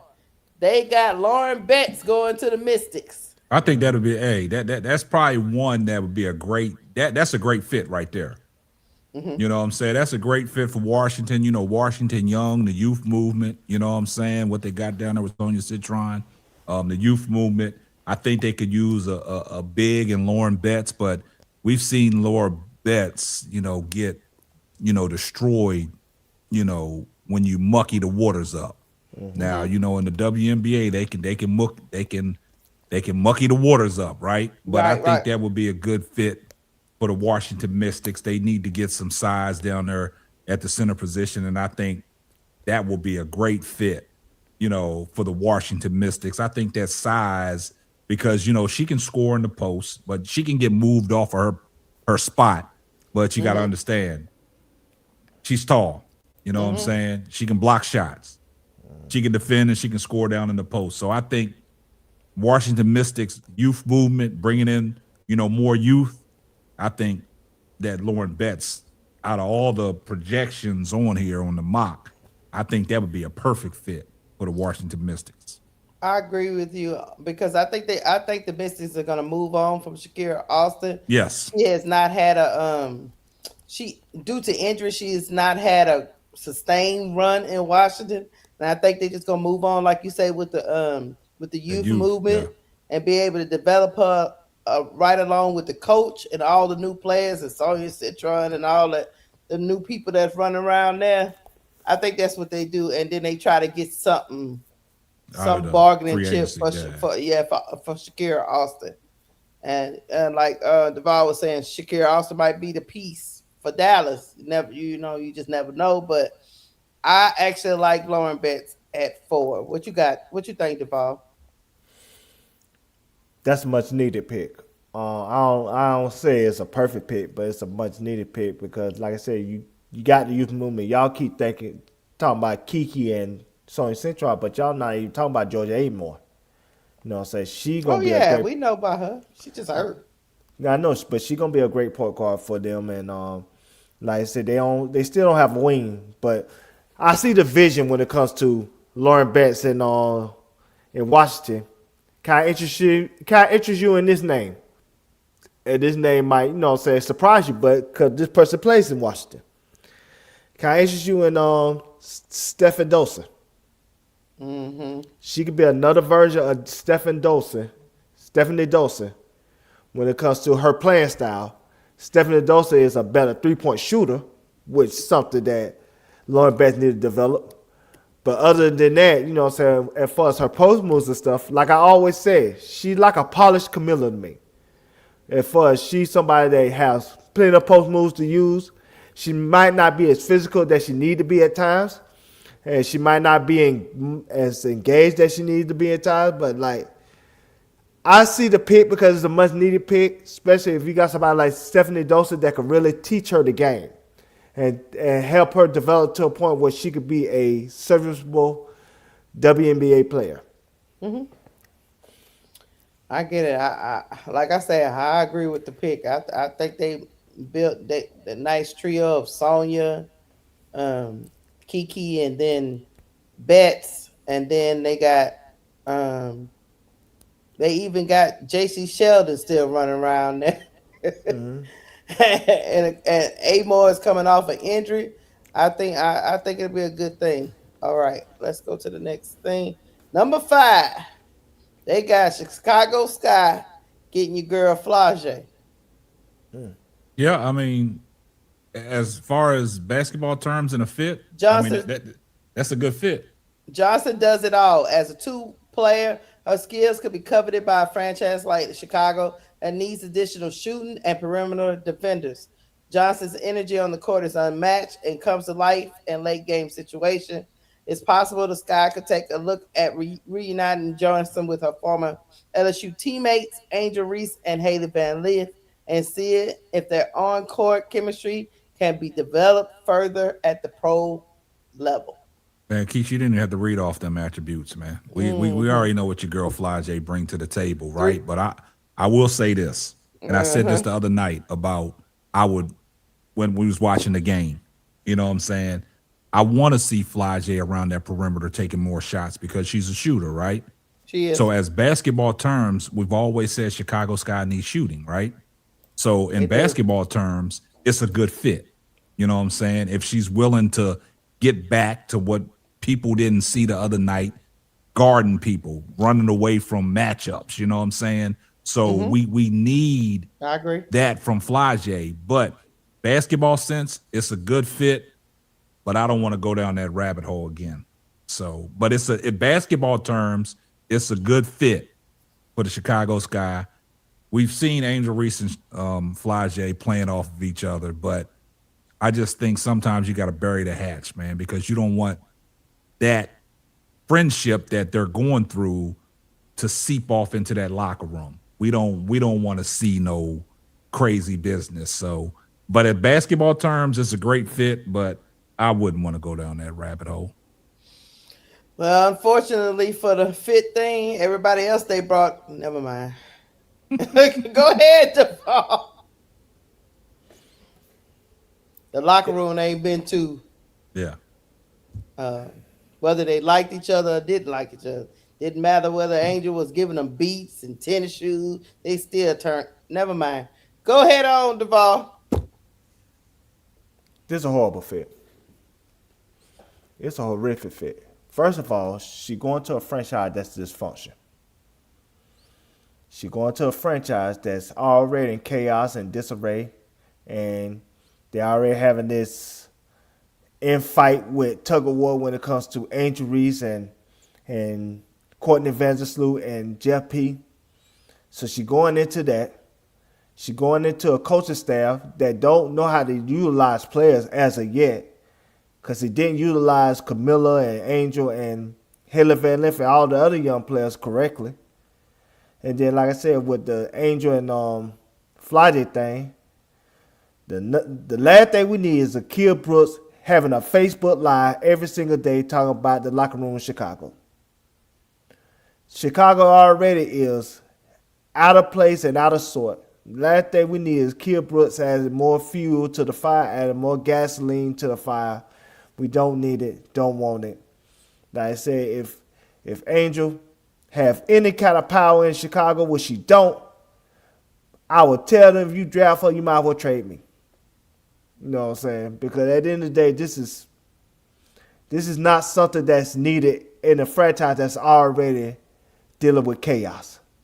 They need some kind of stability at some point. And this is not going to bring stability. It's going to bring more trauma and drama and chaos to the organization. All right. And who do they draft then? Anybody else? I mean, hell, at this point, I already. Ain't any player going to come to the foolishness? Yeah, but I think this will add more to the foolishness. I'd rather draft tonight. I'd rather you trade that pick to get Enrique. Might well. I just think this is not nothing to get Fly-J. I think Fly-J is I think she's going to be a better pro than college player. I really do believe that. I think she's going to play at the all-star level. I just think the chaos that's already in Chicago right now, the last thing we need is somebody that brings chaos, not no fault of her own for the most part. It's her mother, to add more chaos to an already bad situation. I'm just being honest. So that means nobody should come, right? Because everybody. Lakeisha, don't try to gaslight me. You didn't let me finish. That boy cut me off. Go ahead. You got it. Anybody that comes falls into the Chicago Sky foolishness. So I'm not arguing that, Lakeisha. All I'm saying is, by the end of the season, we still had the same thing. Whether it's somebody she know or don't know, it's all I'm saying. I'm not arguing that. I agree with you on that. But what I'm saying is she gonna bring more drama. Not say because of her herself. Her mother gonna add to to the pot. And all of a sudden you start seeing anonymous sources and stuff like that talking to the newspaper. We don't know if it's come from her mama or it's come from, say the organization. Because her mother is an agent. So she have, as an agent, it's her job to build relationships with, say newspaper reporters and journalists and stuff like that for them to shape the narrative the way that she see fit. So yes, I think her mother gonna be an issue if she comes to Chicago. I don't think nobody else in this draft that if you put in Chicago with the chaos that's already in place, that you have to worry about somebody close to that person that got drafted to Chicago to add more drama to Chicago. That's my point. Okay. I mean, do you disagree with that, boss? No, I mean, like I said, I don't want to go down that rabbit hole, but Me neither. you're talking about an organization. I know the organization is dysfunction, but as a basketball fit, it's a great fit. It's just the organization that you just stated is dysfunctional. I mean, Flage is a superb basketball player. I think it would be a great fit, but to what I said is I just don't want to go down that rabbit hole. But if that's the pick, I wouldn't be mad at it. Right. And the way I feel about the whole thing, I in my opinion, no matter who it is, it's gonna be drama. Exactly. They're going to fall into the drama, spectrum, you know what I'm saying? Because of the fact that we see how this organization is ran. We seen the reports out that Jeff P and them, they fucking, breach of contracts and shit like that. It's a lot of drama going out there with Chicago. And anybody that they select is going to be put in that drama spectrum, you know what I'm saying? So it's not the fact that Kia J. Brooks is out there, doing her talking. We know what it brings, but we can't take away from the fact that Flage is a good basketball player. It just so happenly her mother has intertwined and intervened, and putting a spotlight on Flage, right? But as a basketball fit, it's a good fit. Yes. But I just don't, I just don't want to go down that rabbit hole because of what you said, Duvall, the organization's dysfunction. Now, if the organization wasn't dysfunctional, shit, everybody be clapping and be like, yeah, we want Flage. Boom, boom, boom, boom, boom, boom, boom. So I'm like, Keisha, regardless of who comes or whoever they pick, it's going to be drama. Even if they trade the pick and get Enrique, like Duvall said, it's going to be drama by the end of the season. And people are going to be mad about them getting Enrique Onwuale if they trade the pick. Because we went down this rabbit hole again last year. You know what I'm saying? If Enrique don't become Enrique again, it's going to be bad. Exactly. And there's going to be more drama on these YouTube streets. What is it? You know what I'm saying? So you just don't want to go down that rabbit hole. All right, go ahead, Keisha. I just don't know what else to say other than it's going to be bad either way because these ladies that they had for the last 2 years, it would be different. If the last 2 years we had ladies from the W that brought drama and they had no affiliation with her. That's all I'm saying. We covered it. We watched it unfold.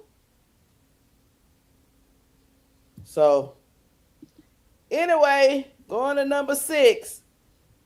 They don't because we haven't had them. We haven't had the draft. The draft because they get some picks from some teams. Yeah, Toronto, Tampa. They don't know if Toronto. So we Tampa, can skip over that because Portland Fire gonna be expansion draft. Yeah, expansion draft. The expansion draft. We don't skip know. Over that. Yeah, they thinking Gabrielle Jacquez from UCLA. She's been having a good season. Great shooter. And Gianna Neepkins. She can shoot the ball now. Yeah, she can shoot the ball. So I'm pretty sure those two franchises are gonna pick, somebody to start their thing. I really, to be honest with you, I was hoping that they'll pick Flage and she'll have to move to Canada and run for my mama. But anyway, going back to number 8, Golden State Valkyries picks Taniyah Latson. Well, yeah, I think that's a good pick because we saw the excitement that Golden State brought last year as an expansion, team, right? So, bringing in a guard like that, we know she can flat out get it done. She's a big guard. She can defend. She can score. She can make her free throws. So I think adding some, versatility at the guard for the Golden State, I think that'd be a great pick. And, Golden State is exciting out there. Last year, You saw the excitement in the crowd that Golden State Valkyries brought. I did. Never thought that the expansion team as the Golden State Valkyries, the way they made that playoff push, you know what I'm saying? And the way they, was every game, the crowd was in it, right? So to bring some, youth in like that, and a big guard that can bring some excitement, I think it's a great fit, man. So, I think it'd be a great fit for. Yeah, because I'm pretty sure they actually do need they do need a shooting guard, right? Because right now they have I'm trying to say, okay, they got Chin. But the thing about it is, though, Keisha, Tania Laskin, man, she can play the point or the shooting. Well, I'm not even going to dibble her down to. She's a guard. She can play both positions. Right. She can play. She can play the point guard position and she can shoot the ball. So she's a combo guard. Yeah, she's definitely better than Chin. So I would her, and then if you got Kayla Thornton coming back, and then you got Burton out there, I think that'd be a good thing for Tania. But hey, what you think, Duval? Then I get the Bro Club. I got $1 million question. How do Natalie feel about 5'8" guards? Because that's who she is. She's 5'8". Mm-hmm. And Tania Laskin, rise or fall in this draft going to depends on if the scouts look at her junior film or the senior film. If they look at her senior film, she might fall because she's clearly not the scorer that she was at FSU. Maybe her defense got slightly better, but the type of system that Don got her in, she's just basically a spot-up shooter. Something that she's not adverse in at this time. And she's not somebody that plays well off the ball because she's always been a ball-dominant point guard. So if they look at this year's film, it's not going to look good for Tania Laskin. But they look at last year's film, you know what I'm saying, she might have a chance to rise up back in the draft ranks because, like I said again, her junior film would be better. And I'm going to tell you this because in case I could agree with this, because he's a football guy, a lot of quarterbacks, if they have a bad senior year because their wide receivers got drafted or their linemen got drafted, they will always look at the junior year when he had all his weapons and really evaluate him. Is that correct? Yeah, sometimes they do that, but all organizations don't do that. A lot of people fall back to that. No, not all organizations. I'm just saying there's some cases. Like I said, Jordan Love, they did that for Jordan Love. Jordan Love had a bad senior season. But they saw the upside. They saw the junior season. They saw him when he had all his weapons, and they saw they felt like that was who he really was. Mm-hmm. Another person was what's your boy name? Carson Wentz. Mm. His senior season wasn't as good, but his junior season when he had his receivers and linemen, they had a better evaluation of him. That's why I said a lot of times, even like somebody like your boy named Jameis Winston, he had a better junior season than his senior season. And so he still went number one because they went off his junior season. We had I forgot Kevin Benjamin and all them and Rashad Green and all them. And then when he left and he had new weapons, he didn't look as good during his senior season. So like I said, with Tania Laskin, it's going to be interesting on how, one, do Natalie like 5'8" guards? And two, do they judge off of her senior season or of her junior season? Because that will determine how high or low she go in this draft. Mm-hmm. What you think, Bro Claude? Laskin to the Valkyries. I don't think that the WNBA is weak on their senses. Just like K-Sap was saying, they know that Don has a system. Most WNBA teams know that's not the lack of Tania Laskin. It's Tania Laskin being played in a systematical thing that it's been going on for years, and she had to find her way and fit in with. And then in her senior year, of course, everybody knows she went to the Gamecocks so that she can leave with a title. I mean, because this is a title run. Nobody got to play with that. So even if she wins the title, is it going to put her up in the draft or down in the draft? I think it keeps her the same, around top 5, 6 pick. Definitely, she ain't lacked on scoring. She ain't did that. She know how to score. A scorer know how to score, no matter what.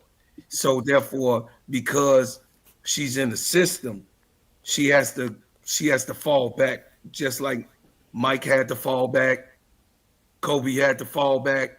At certain times with the type of team or an organization or whatever the condition of what the coach wants you to play in, you have to fall back because the diamond don't require Michael Jordan to score 40, 50, 60 points.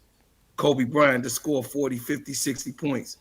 The diamond only required 20 to 30.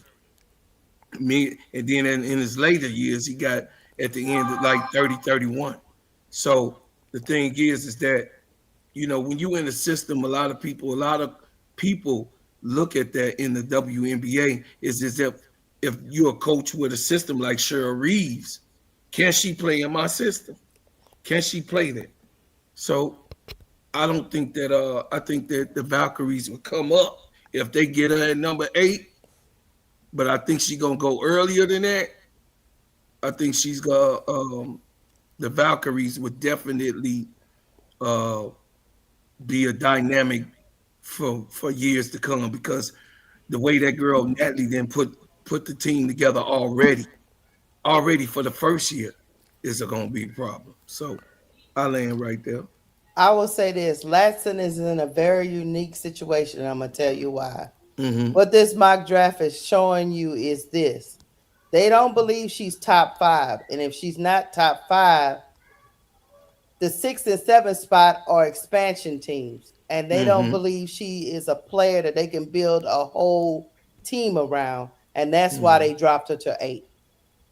So she might go 8 because Toronto and Portland will have to believe in her so much to build a team around her because they are a new franchise. So if she's not top 5 and she's not a player to build a whole team around, she might fall to Golden State. That's what I get from this draft. Unless you think she can knock out the top 5 people. Got a quick And question. who they had as the top 5 again? They had Awa Fam. 2, they have Azzi Fudd. 3, they have Olivia Miles. 4, they have Betts. 5, they have Flage. So who was number 1? Awa Fam. Our Fam was number 1. So they trying to get us ready for an overseas draft. I don't think that that's gonna happen. But How the fam is highly thought of.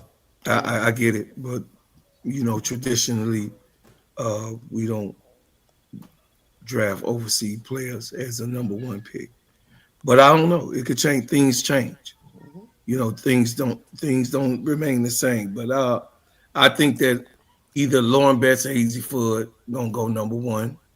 But y'all talked about that. My whole thing is with the Golden State situation. If she does fall to 8, that'll be a gift. They're gonna be unstoppable. And you guys gonna know, just like I said with Pow Pow, same thing. When you playing in the system, you already seen the first, second, third year. You don't all of a sudden stop knowing how to shoot. That don't happen. And she ain't had no complete injury that she's gonna not be herself.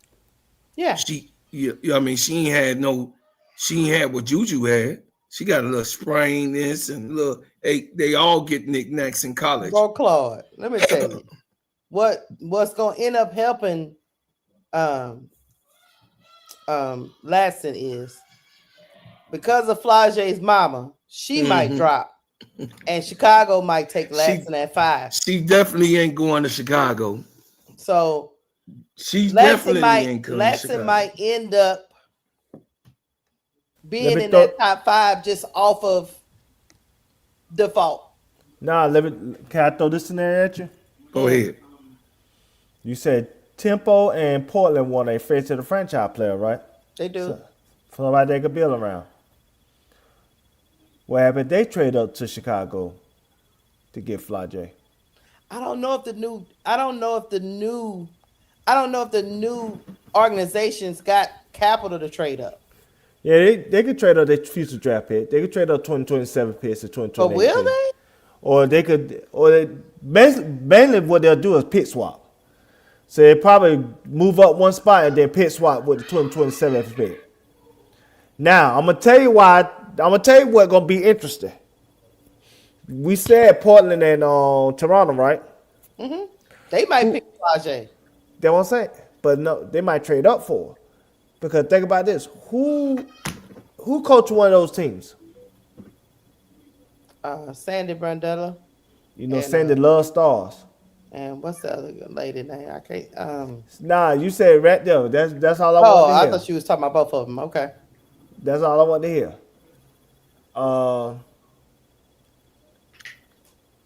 Sandy loves stars. She loves coaching stars. That's a build around star who Flage is. Yes. So I can see them trading up with Chicago, getting that pick, and then doing a pick swap with 2027 or 2028. And then Chicago picking a Lasso, or even somebody like a what it called, Kaepernick or something like that? The shooter? Who, Neekins? Yeah, Neekins. Neekins. Yeah. Yeah. The shooter. Gianna Neekins. They're not gonna do that, brother. Nah, They're gonna not get gonna a do point. that. They're gonna get a point guard. It's gonna be Kiki Rice. I'm telling y'all, either it's Kiki Neekins Rice, is Tanaya Latson, not or good Ray. at all. It's like getting another Rachel Battle? Maddie Westbell. Oh. We talking about Neekins? Yeah, Yeah. she's a 3-point shooter. It's another man. Yeah.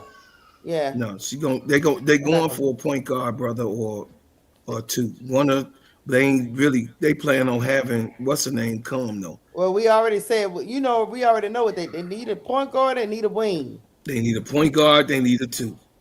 and they need a two. They not going either one. Kiki Rice or listen, I'm telling y'all, we just having the discussion. We're gonna see what Raven fall in this draft, but Raven Johnson, you could book it. First Is round. the second best point guard in this draft. 100%. Book it. I love you, brother. I appreciate it. Book it. You think she book better it. than Kiki Rice too, don't you? She better than Kiki because she Who? can shoot. Who you talking about?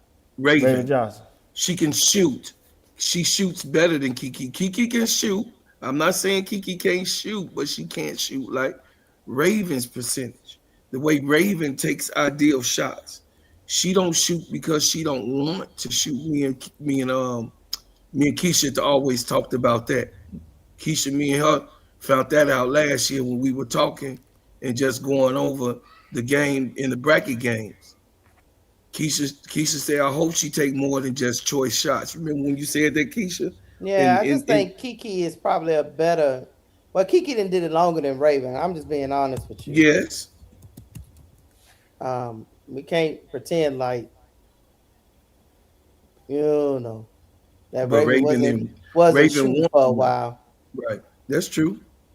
That's true. Because Kiki Rice averaged, she's always averaged like between 11 and 15 points a game. Mm-hmm. And right now her field goal percentage is 51%. She was 48% last year. Mm-hmm. And she's 44. So she's improved every year. Mm-hmm. It's I don't know, y'all. And she's shooting 40% from the three. Yeah, but when it come down to that, she can play defense too, y'all. Chat. She can play defense, but she can't play defense like Raven. No, she can't play elite defense level. It's an elite level. Raven put the seatbelt on, and she getting that chip. But if you draft Raven, you drafting her to be a point guard. Yes. Kiki Rice probably could do one out of two.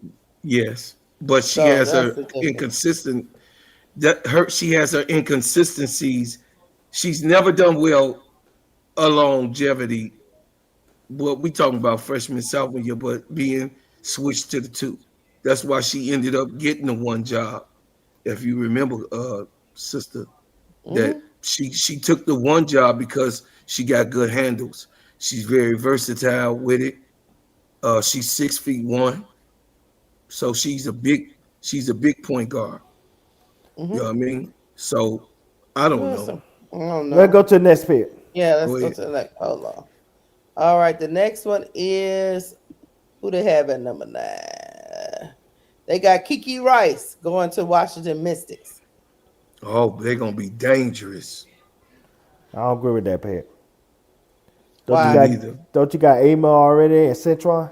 Let me read what they say. Rice has elevated her stock by becoming a top scoring option for the Bruins, averaging 15.5 points a game.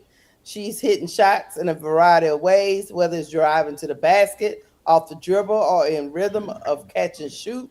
The 5'11" guard could fill in for Georgia Amore or provide additional depth for a young Washington squad. Rice is shooting nearly 42% from the three-point line and can only help the Mystics, who love punish opponents from the perimeter. Why would they draft 2 point guards in back-to-back years? First, well, because they already got the other Amore pick. got hurt though. She's still getting 2 years. No, I was going to explain it to him. Go ahead. They already got the number 4 pick, which they're gonna get them a big with that pick, right? Mm-hmm. And the Mystics is one of them teams that got a lot of assets. Hold on. They got 3 picks in the first round. Yeah, so they could double up because they don't know what Amore is going to be after the ACL. And as we've always said, it takes 2 years to get over it. And she will just be finishing her first year. In that case, you might well trade the pick and get a veteran in there now. They might not want to. Hold on. Let me see. Because they pick right again at they pick it. What is this, 9? 3 in the 9? first round. Yeah, they got 3 in the first round. So they can just let them fight it out. They building like OKC. They building right though.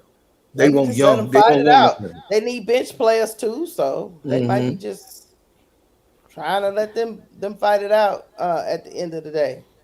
Yeah, they building right though. Let's go to the next pick. Yeah, because they pick right again at 11. Yeah. So yeah, wow. they got a lot of picks. Jeff. Number 10, Jeff the fucking Fever pick, Medina Okot, South Carolina. I see that. She going first round. She's had 18 double doubles. 18. And she's going to go behind Aaliyah Boston. Aaliyah Boston, and I'm guessing the experiment with what's the girl name? Natasha From Florida State? No, the other girl. Bree. No, she been gone. The one that could dunk. Tim or something like that. Timpson, Michaela Timpson. I guess Michaela Timpson. I'm guessing that experiment might be over if they do this. Yeah, she clearly don't fit their system. I mean, she plays some good defense. I'm talking about Michaela Timpson, but other than that, she ain't provide nothing to the Fever. But I'm gonna say this about this pick, cause then I'm gonna move on. Go ahead. When it comes to this pick, let's see how much Aaliyah Boston really elevate her game, and I'm gonna tell you why I say that. At some point, Aaliyah Boston really want to get to where she would want to go from a potential standpoint. She need to learn at some point how to play the 4 as well. Don't just play the 5. She need to learn how to play the 4 as well, so she can have some big man versatility. Yeah. So you could start. So you can have lineups with Medina, Okot, and Lil Boston playing at the same time. Or when she go to the Olympics, it might be lineups where, if they want to go small, and she might be the small 4 or something like that. Or she want to go big. So she need to elevate her game where she could just be versatile as a 4 or 5 big man, and this will allow this pick to really see what she can do on the WNBA level. Well, Medina Okot can do 4 or 5. She can play 4 or 5. She can put the ball down. She can go coast to coast with the ball. We didn't see it many times this year. And she gonna stay. She gonna keep maintaining. I think that double-double gonna translate to the WNBA with the big body that she has and the tenacity. If they do put her with uh, Aaliyah Boston, it's gonna be, oh my God. Mm-hmm. Medina Ocock. At times she can be soft. Me and Keisha called a couple of those games this year over here with me while I'm calling, and she's seen sometimes she can get soft. Mm-hmm. So she got a little Camila Cadosa in there a little bit, you Mm-hmm. know, in the beginning, but she's consistent. No, she's not a four. I didn't say Louise that she was a four. I say she can play it in the WNBA. You know the positions change. She's a five now, but she can put the ball down because if you're a Gamecock person that listens and watch the game, you've seen her take it coast to coast, and she don't have no problem with dribbling ability. Kia Nurse, Kia Nurse can't dribble like Ocott, and that's said. I'm just bringing it up just to make you understand how she can handle the ball. So I think that her going to Indiana Fever, that's going to be a serious nasty pick. Whew, that's going to be a nasty pick. Go to the next one. We're going to the next one. It's Washington again, and they I'm pick tired of these mother. I'm sick of these mother. They pick Ashlyn Jackson from Duke. I like Ashlyn Oh Jackson. my goodness. Mm-hmm. She is known for a 3-point specialist, but her catch-all skills puts a nice bow around her game. The senior guard isn't afraid to crash the glass. In crunch time, send and assist the teammates or unleash sweltering defense when Duke needs it most. During the Blue Devils' current 16-game win streak, Jackson has scored in double digits 10 times and has 7 games with 6 or more assists.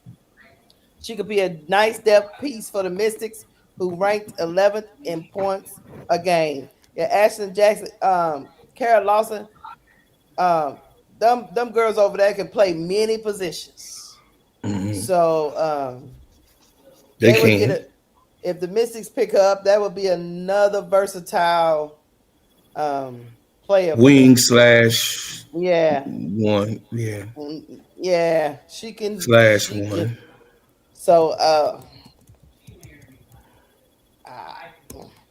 I don't see them getting two. I see this pick makes much more sense because it'll be a specialist. If they could use a specialist off the bench, that's something that Washington Mystics can facilitate. But like the Kiki Rice pick, I'm not on board with that. But this pick, I can see it fit into their system. Mm-hmm. Yeah, I think to be honest with you, even with the Kiki Rice thing, I just think I don't know how they feel about Jason Sheldon in Washington. I think they might be hunting for her for another backup for they point guard because they like JC Sheldon though, but she don't have Jason Sheldon there for, but I don't know. This is a similar play. I was just going to say it's a similar player, but JC Sheldon and Ashton Jackson can lock. They can play defense. They both of them are handsy. It's the same play almost. They inconsistent. Now the Mystics do need a wing, so yeah, they can play Ashton Jackson at that position. I don't I'm high on Kiki because I know the game. I know her game.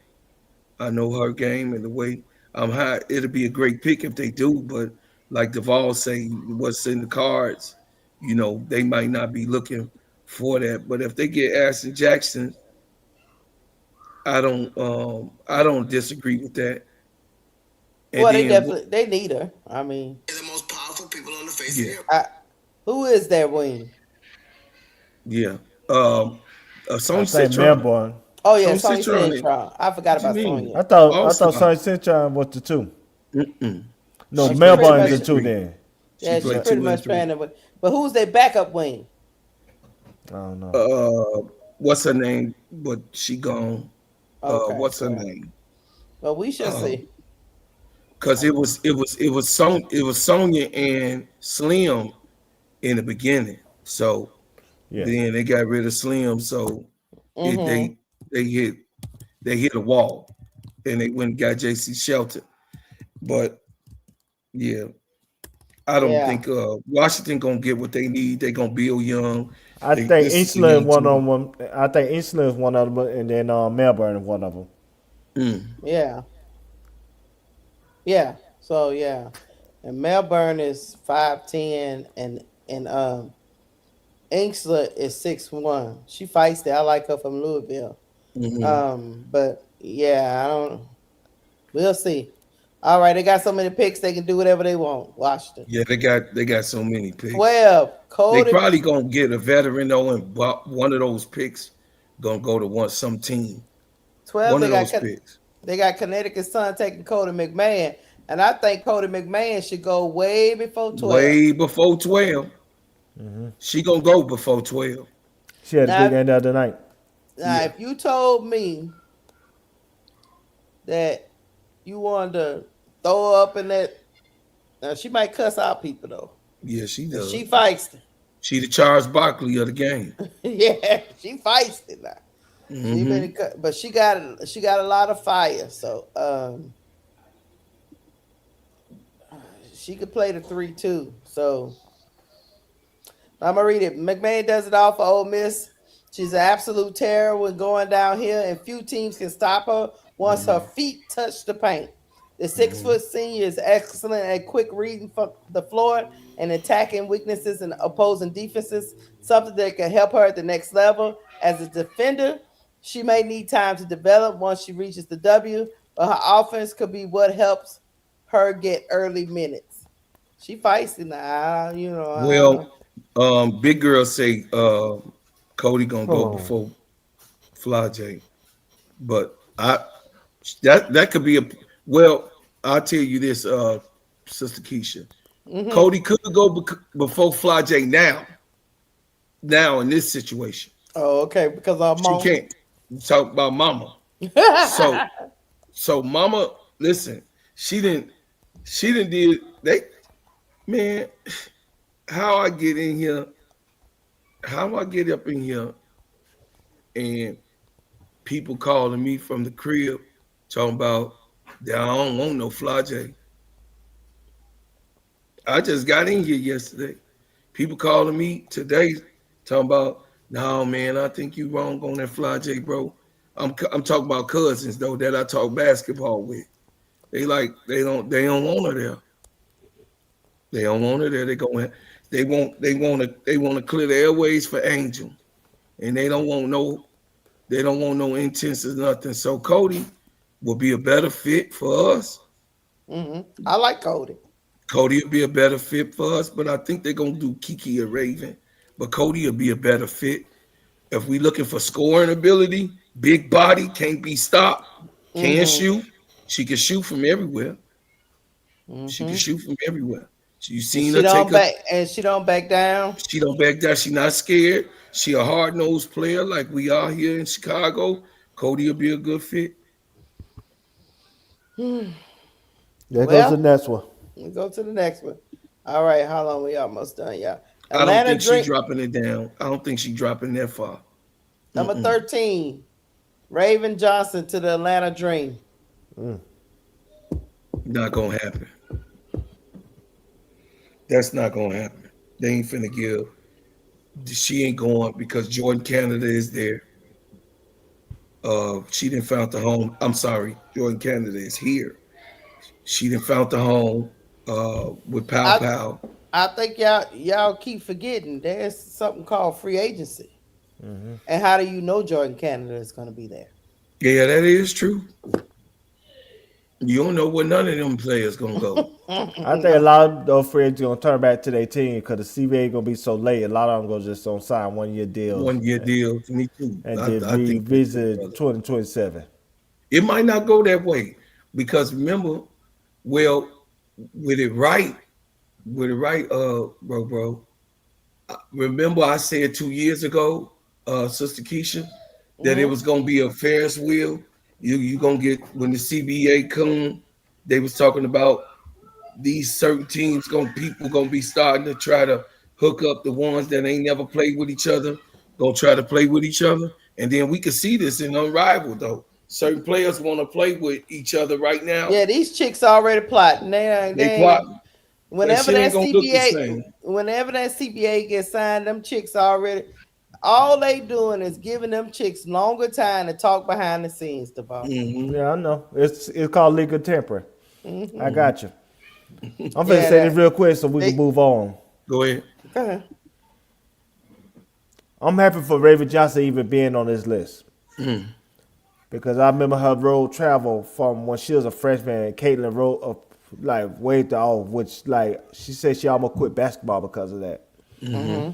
And then the next 2 years, her game improved, but she wasn't even still considered a draftable player. They were still talking about her going overseas. And then last year, her game improved enough where they talk about she might be a 3rd round pick. And so for us to get to this point where she's a 1st round pick at any juncture is amazing. Because I know what that girl had to fight through just to get to this level. I agree. Like I said, I'm a person. You know, I've been saying this. I'm a big Raven Johnson fan. I would take it with Chicago. I'm telling you because, and I say this as a compliment, a true compliment. Her defense is Angel Reese level. And I don't say that about too many people. I say that about Fee. I throw Asia in there because she's an elite help defender. I don't think she's an elite one-on-one defender. But Fee, Angel, probably decent name when she's right, and Raven Johnson. Elite level perimeter defenders. You can't find many of those. So I would love to have a Raven Johnson in Chicago. She knows Camilla. She'll make Camilla feel more comfortable. Maybe have Camilla be more, not say assertive, but more like, you know what I'm saying, comfortable with, you know, her surroundings, because she only comfortable right now with Angel, but it'll be good for her to be comfortable with Angel and Raven. And maybe you get another version of Camilla that we haven't seen yet. Because I think a lot of Camilla's shortcomings is not physical limitations, it's more, in my opinion, emotional limitations. I think Camilla is playing like, she always played like a person that seems like she just misses home. Like she just feel like she's out of place. And enough people that you get that she's familiar with, I think the better off you can get the best version of Camilla, in my opinion. No. I don't agree. Okay, that's fine. You know why? Because Camilla take her butt over there to China, and all of a sudden she's emotionally invested. China, them players ain't no good, man. Stop it. I'm just telling you, she just look like she be running up on people. Them players ain't no good, and y'all know that. I didn't say they are. I'm just saying. You was talking about emotionally, right? Yeah, I think she be missing something emotionally. I think, like I said, the game that I watched, when I went to, like say, see her live, besides Angel, when Angel would come out the court stuff, she'll sit in the corner and don't talk to nobody. She'll occasionally talk to the fans and try to like throw stuff in the crowd, stuff like that. But other than that, she don't talk to no one. And that always stuck with me. That always told me like, does she really like feel out of place with, you know, so the people that she play with? And maybe the function of the Chicago just like made her feel like, you know what I'm saying, I'm just over it. That's what I was about to say. I don't think it got nothing to do with her emotionally, because she'd have been different places all her life. She can't help but when I saw her running up on people in China, I said, I got you, Camilla. You full of that BS. You ain't scared of people. You just don't like Chicago. Could be. Well, I would say this. If Raven Johnson comes to Chicago, she has a total familiarity. So the ball not off, but it will take it up, because now she got a point guard that knows her spots, knows what she wants. She didn't play, 4 years with Camilla, so she knows. So with her sweet spots, and then her and Angel friends already. So I don't see no other really no. If Jeff P really wanted Kumbaya, like he said that he initially tried to do this, Raven Johnson would be that pick for Chicago Sky. I just don't see her. And then if she do go to Atlanta, if she come here to Atlanta, she got pow. So they gonna lock right back in to do what they be doing. Bro, Claude, let's keep it real. Jeff P don't want y'all team to get too chocolate. Let's move. I'm gonna say one last thing. Powder puff cakes. Let's move on. I'm gonna say two quick things, and then you can move on as I say these two quick things, and then you know what I'm saying, you can talk about the next pick. With Raven Johnson, I'm gonna say two things when it comes to her. Thing number one, I want to say when it comes to her coming to Atlanta, if she go to Atlanta, South Carolina is like 4 hours away, so she would have a fan base that might follow her and might, you know what I'm saying, want to come see her play. So that could be something. And most importantly, when it comes to Raven Johnson, if there's a flaw that I think she has right now, I don't think she have a quick first step. And I think that's what's needed to really open up the holes when it comes to feeding the big man. That quick first step, they really dribble, penetrate, and really like, you know what I'm saying, make good decision when it comes to the ball in her hands, which I think she improved dramatically on. All right, we ready? Number 14. Seattle Storm has another pick in the first round, and they have them taking Marta Suarez from TCU. I don't know. I think Suarez seemed tapped out. Yeah. You see like she already reached her ceiling. Right? She be going through stuff in Fort Worth. Some days you like Suarez, then some days you like Suarez. Right. So I mean I get it, but she definitely ain't the same type of potential replacement for NECA. You know what I mean? Because she's a forward, but she's not NECA. So I want you, Seattle. Maybe y'all think y'all can develop her with this mock draft. She does have the 3-point shooting, but like Duval said, bro, Claude, Suarez come and go. Some games you like Suarez, then other games you like, she got 0 points through 4 quarters. I like Suarez, but you already know, Keisha. I like Suarez, brother Duval, but she's very inconsistent. It's like she gotta play when she like a matchup. She don't like matchups that gives her trouble. She's more of a finesse player. She just look like because she's a big girl, it looks like she should be giving them balls. But if you did watch TCU when they play players that mucky up the water, she don't do well with them, and that's why you'll see she don't. 6 or 7 points or 0 goose egg when they mucky up the water, because she don't like to get hit. The other day, I could understand. I'm tell you why this conversation is real. Did you see her get the black eye and she played through that? That was a conversation. That was a conversation to shrink, and she shrinks. I don't know. Is it because Olivia Miles starts going on to a heater, or the situation where I do know the physicality gets to her, because she's really more of a finesse player. She's big, but she could finger roll. You seen her? She could go to the basket, spin move, and then she could do a finger roll. She has that ability, but I don't think Suarez will fall that far down. She might get picked before Okot. You think? She might go to Indiana. Yeah, she might go to Indiana. I could see her going to Indiana.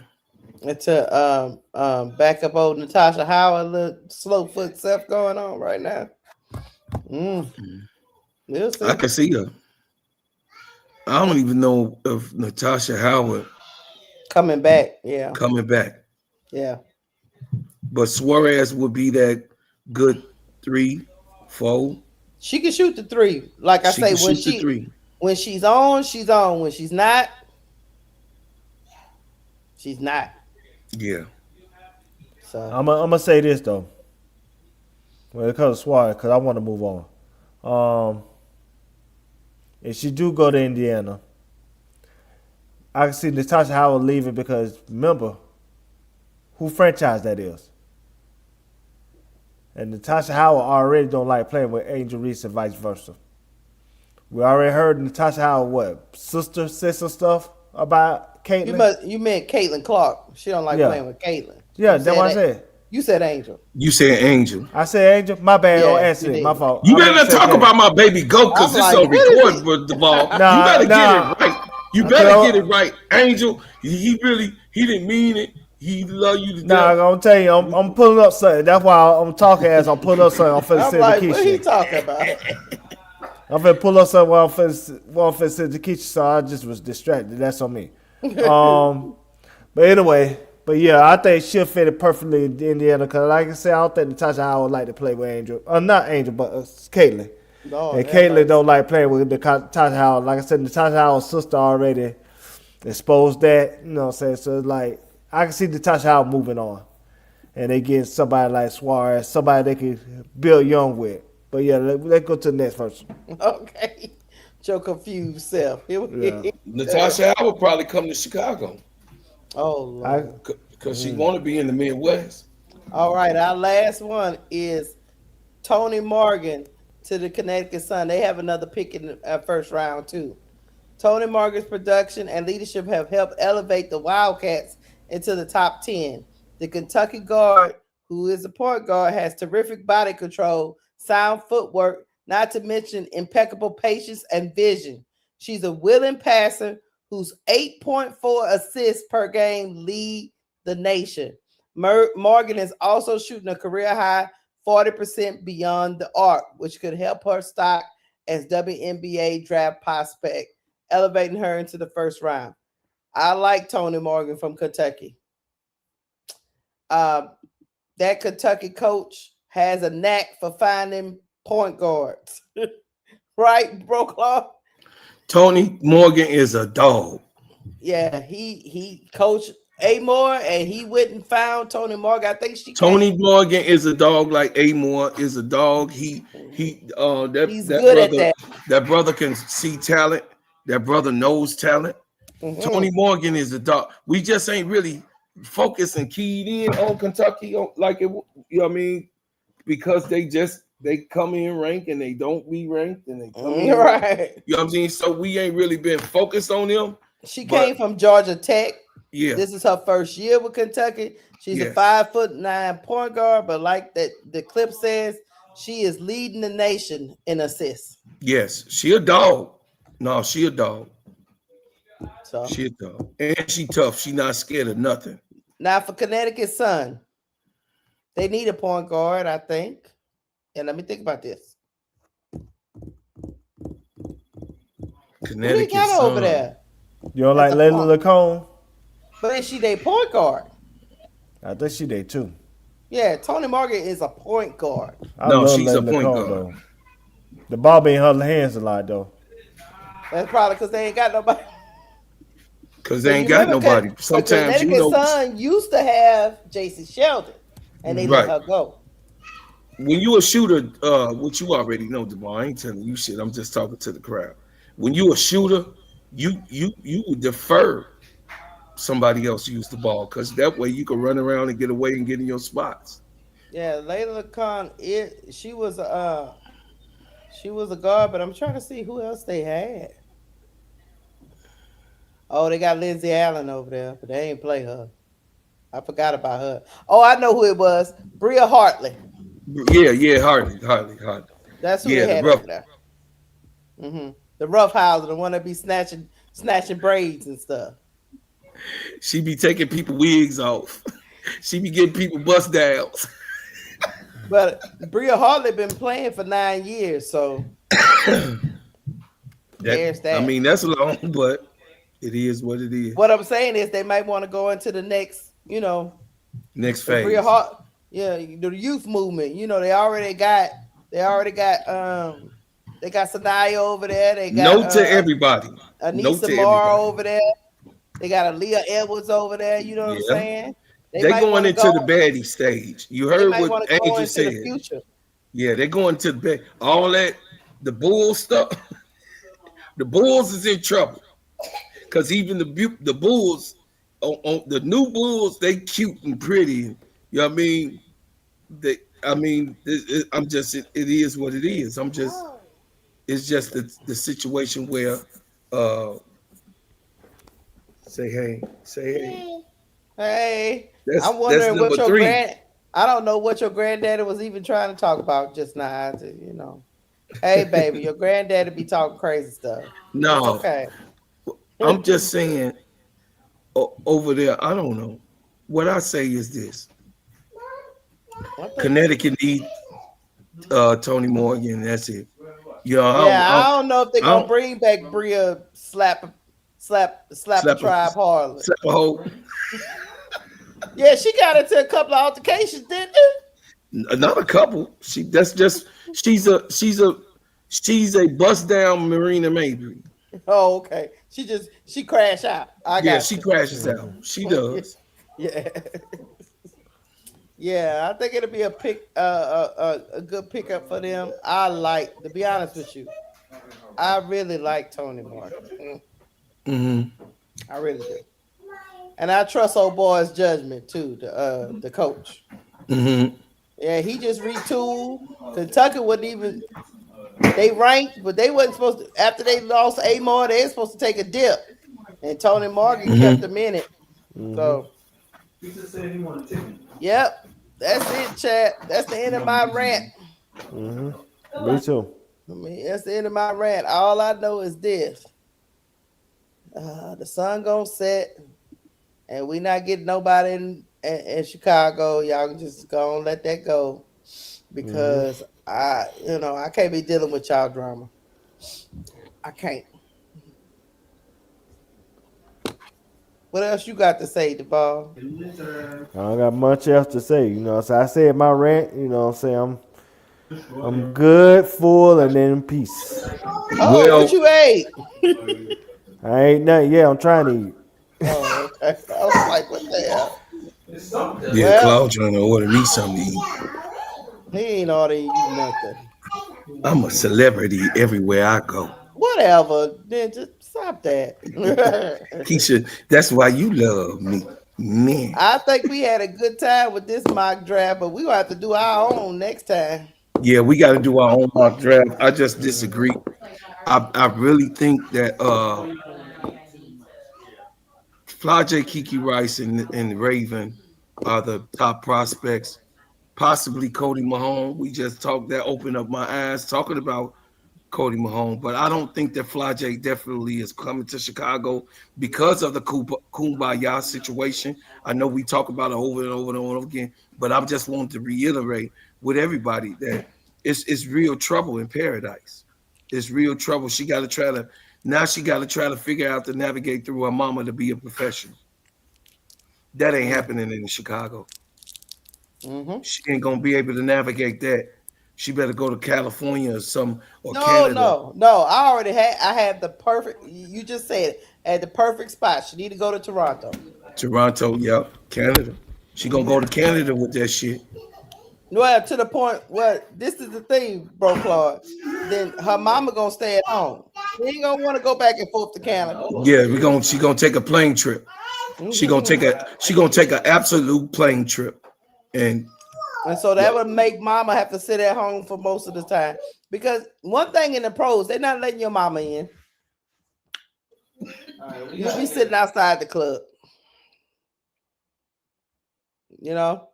She'll be sitting outside the club right along with Duval. She'll be sitting outside right along with Jewel Lloyd, mama.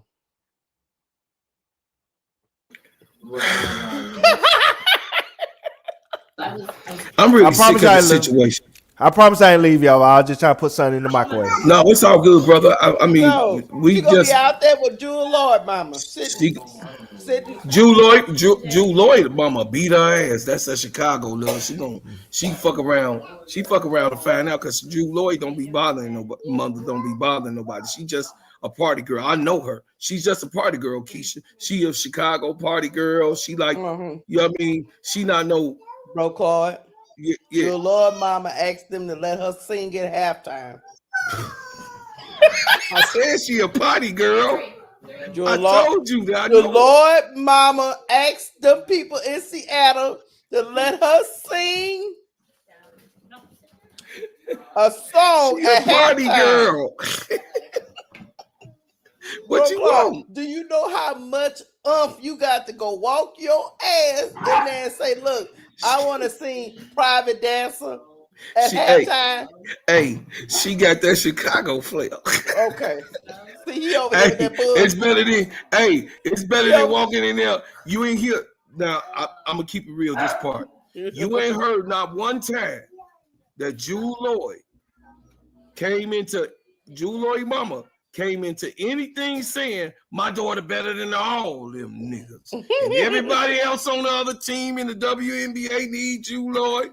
And Jewel, they didn't have lives back then. She ain't built like that, though. She ain't built like that. No, don't be trying to cover up from Savannah's finest. She's from out here. She's Savannah's finest. And she said what the fuck she said, and she meant it. She say my daughter better than any player in the NCAA. As if we don't know what consistency and what percentages is.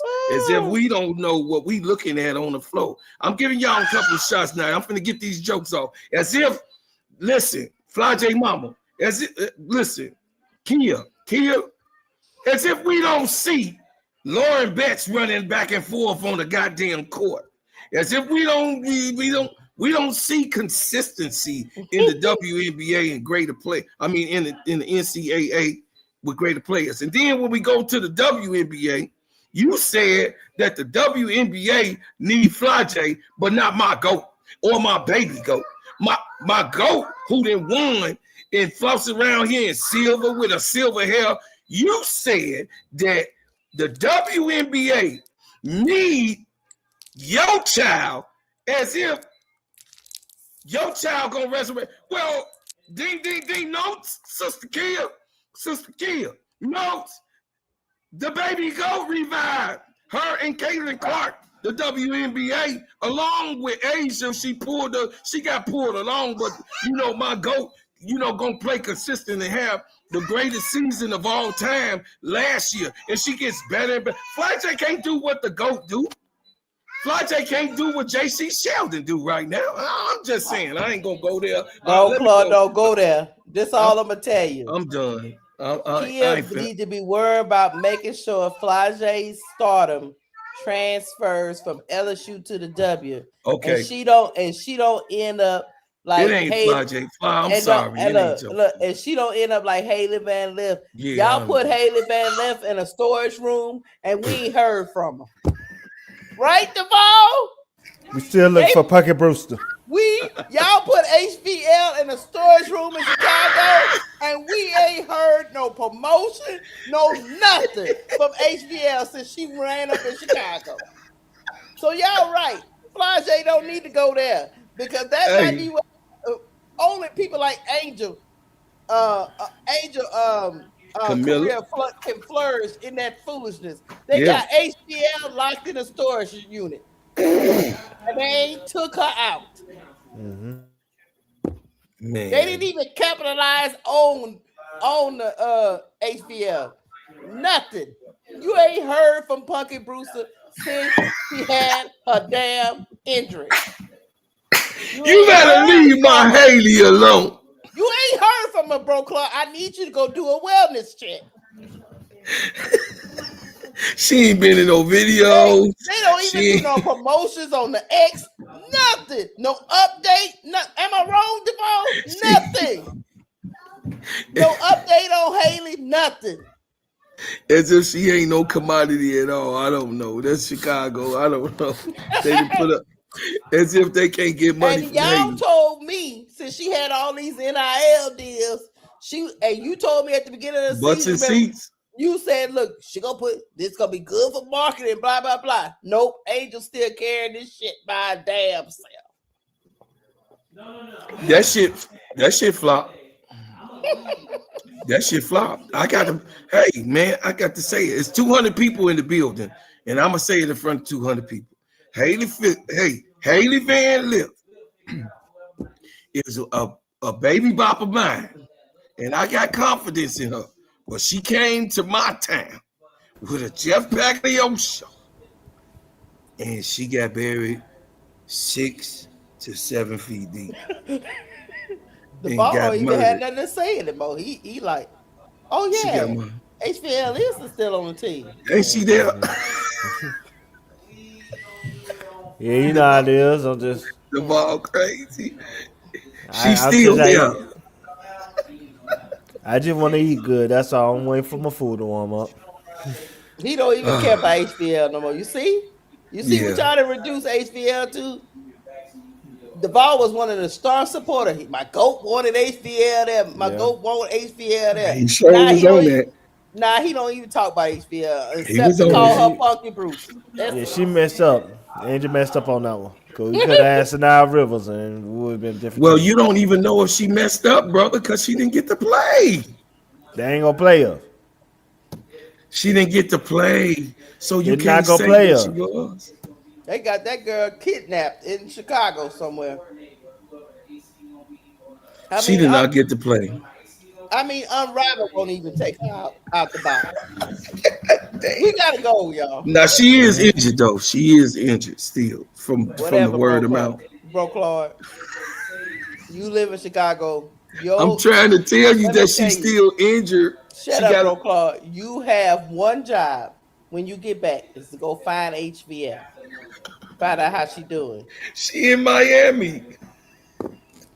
I don't think she in Miami, bro. I ain't seen no. Duval, do you think HVL in Miami? I ain't seen HVL. That girl in Orlando with $143 million boyfriend with the ball spot in his head. I told you, she in Florida. They back together? I think they're still together, from what I know. No, they broke up. They broke up, but they got back. They get back together. Oh, they got back together? Okay. She got to get back with the money. Okay, well, bro, Claude, you need to find her and figure out where that $74,000 y'all paying going to. Because I ain't seen her. It's just like Office Space. Y'all got her in a storage closet, and she ain't realized she still ain't getting a check because her boyfriend makes so much money. Anyway, close it out. Angela's dog can say, follow the money. Hey, y'all, we back like Angel, baby. We back. Hit the like button. Thank y'all for rolling with Rush. Thank y'all for rolling with us on the Full Court Trio. Rush, baby. Hey, love, peace, and hair grease. Unrivaled got a blowout going on, so I'm going to bed. All right. We ain't coming that shit. I'm finna give me something to eat. Yeah, me too. Thank y'all for rolling with I'm gonna us. hit you tomorrow. Yeah, it was a clean steal. We out of here, chat. Love y'all. Love y'all.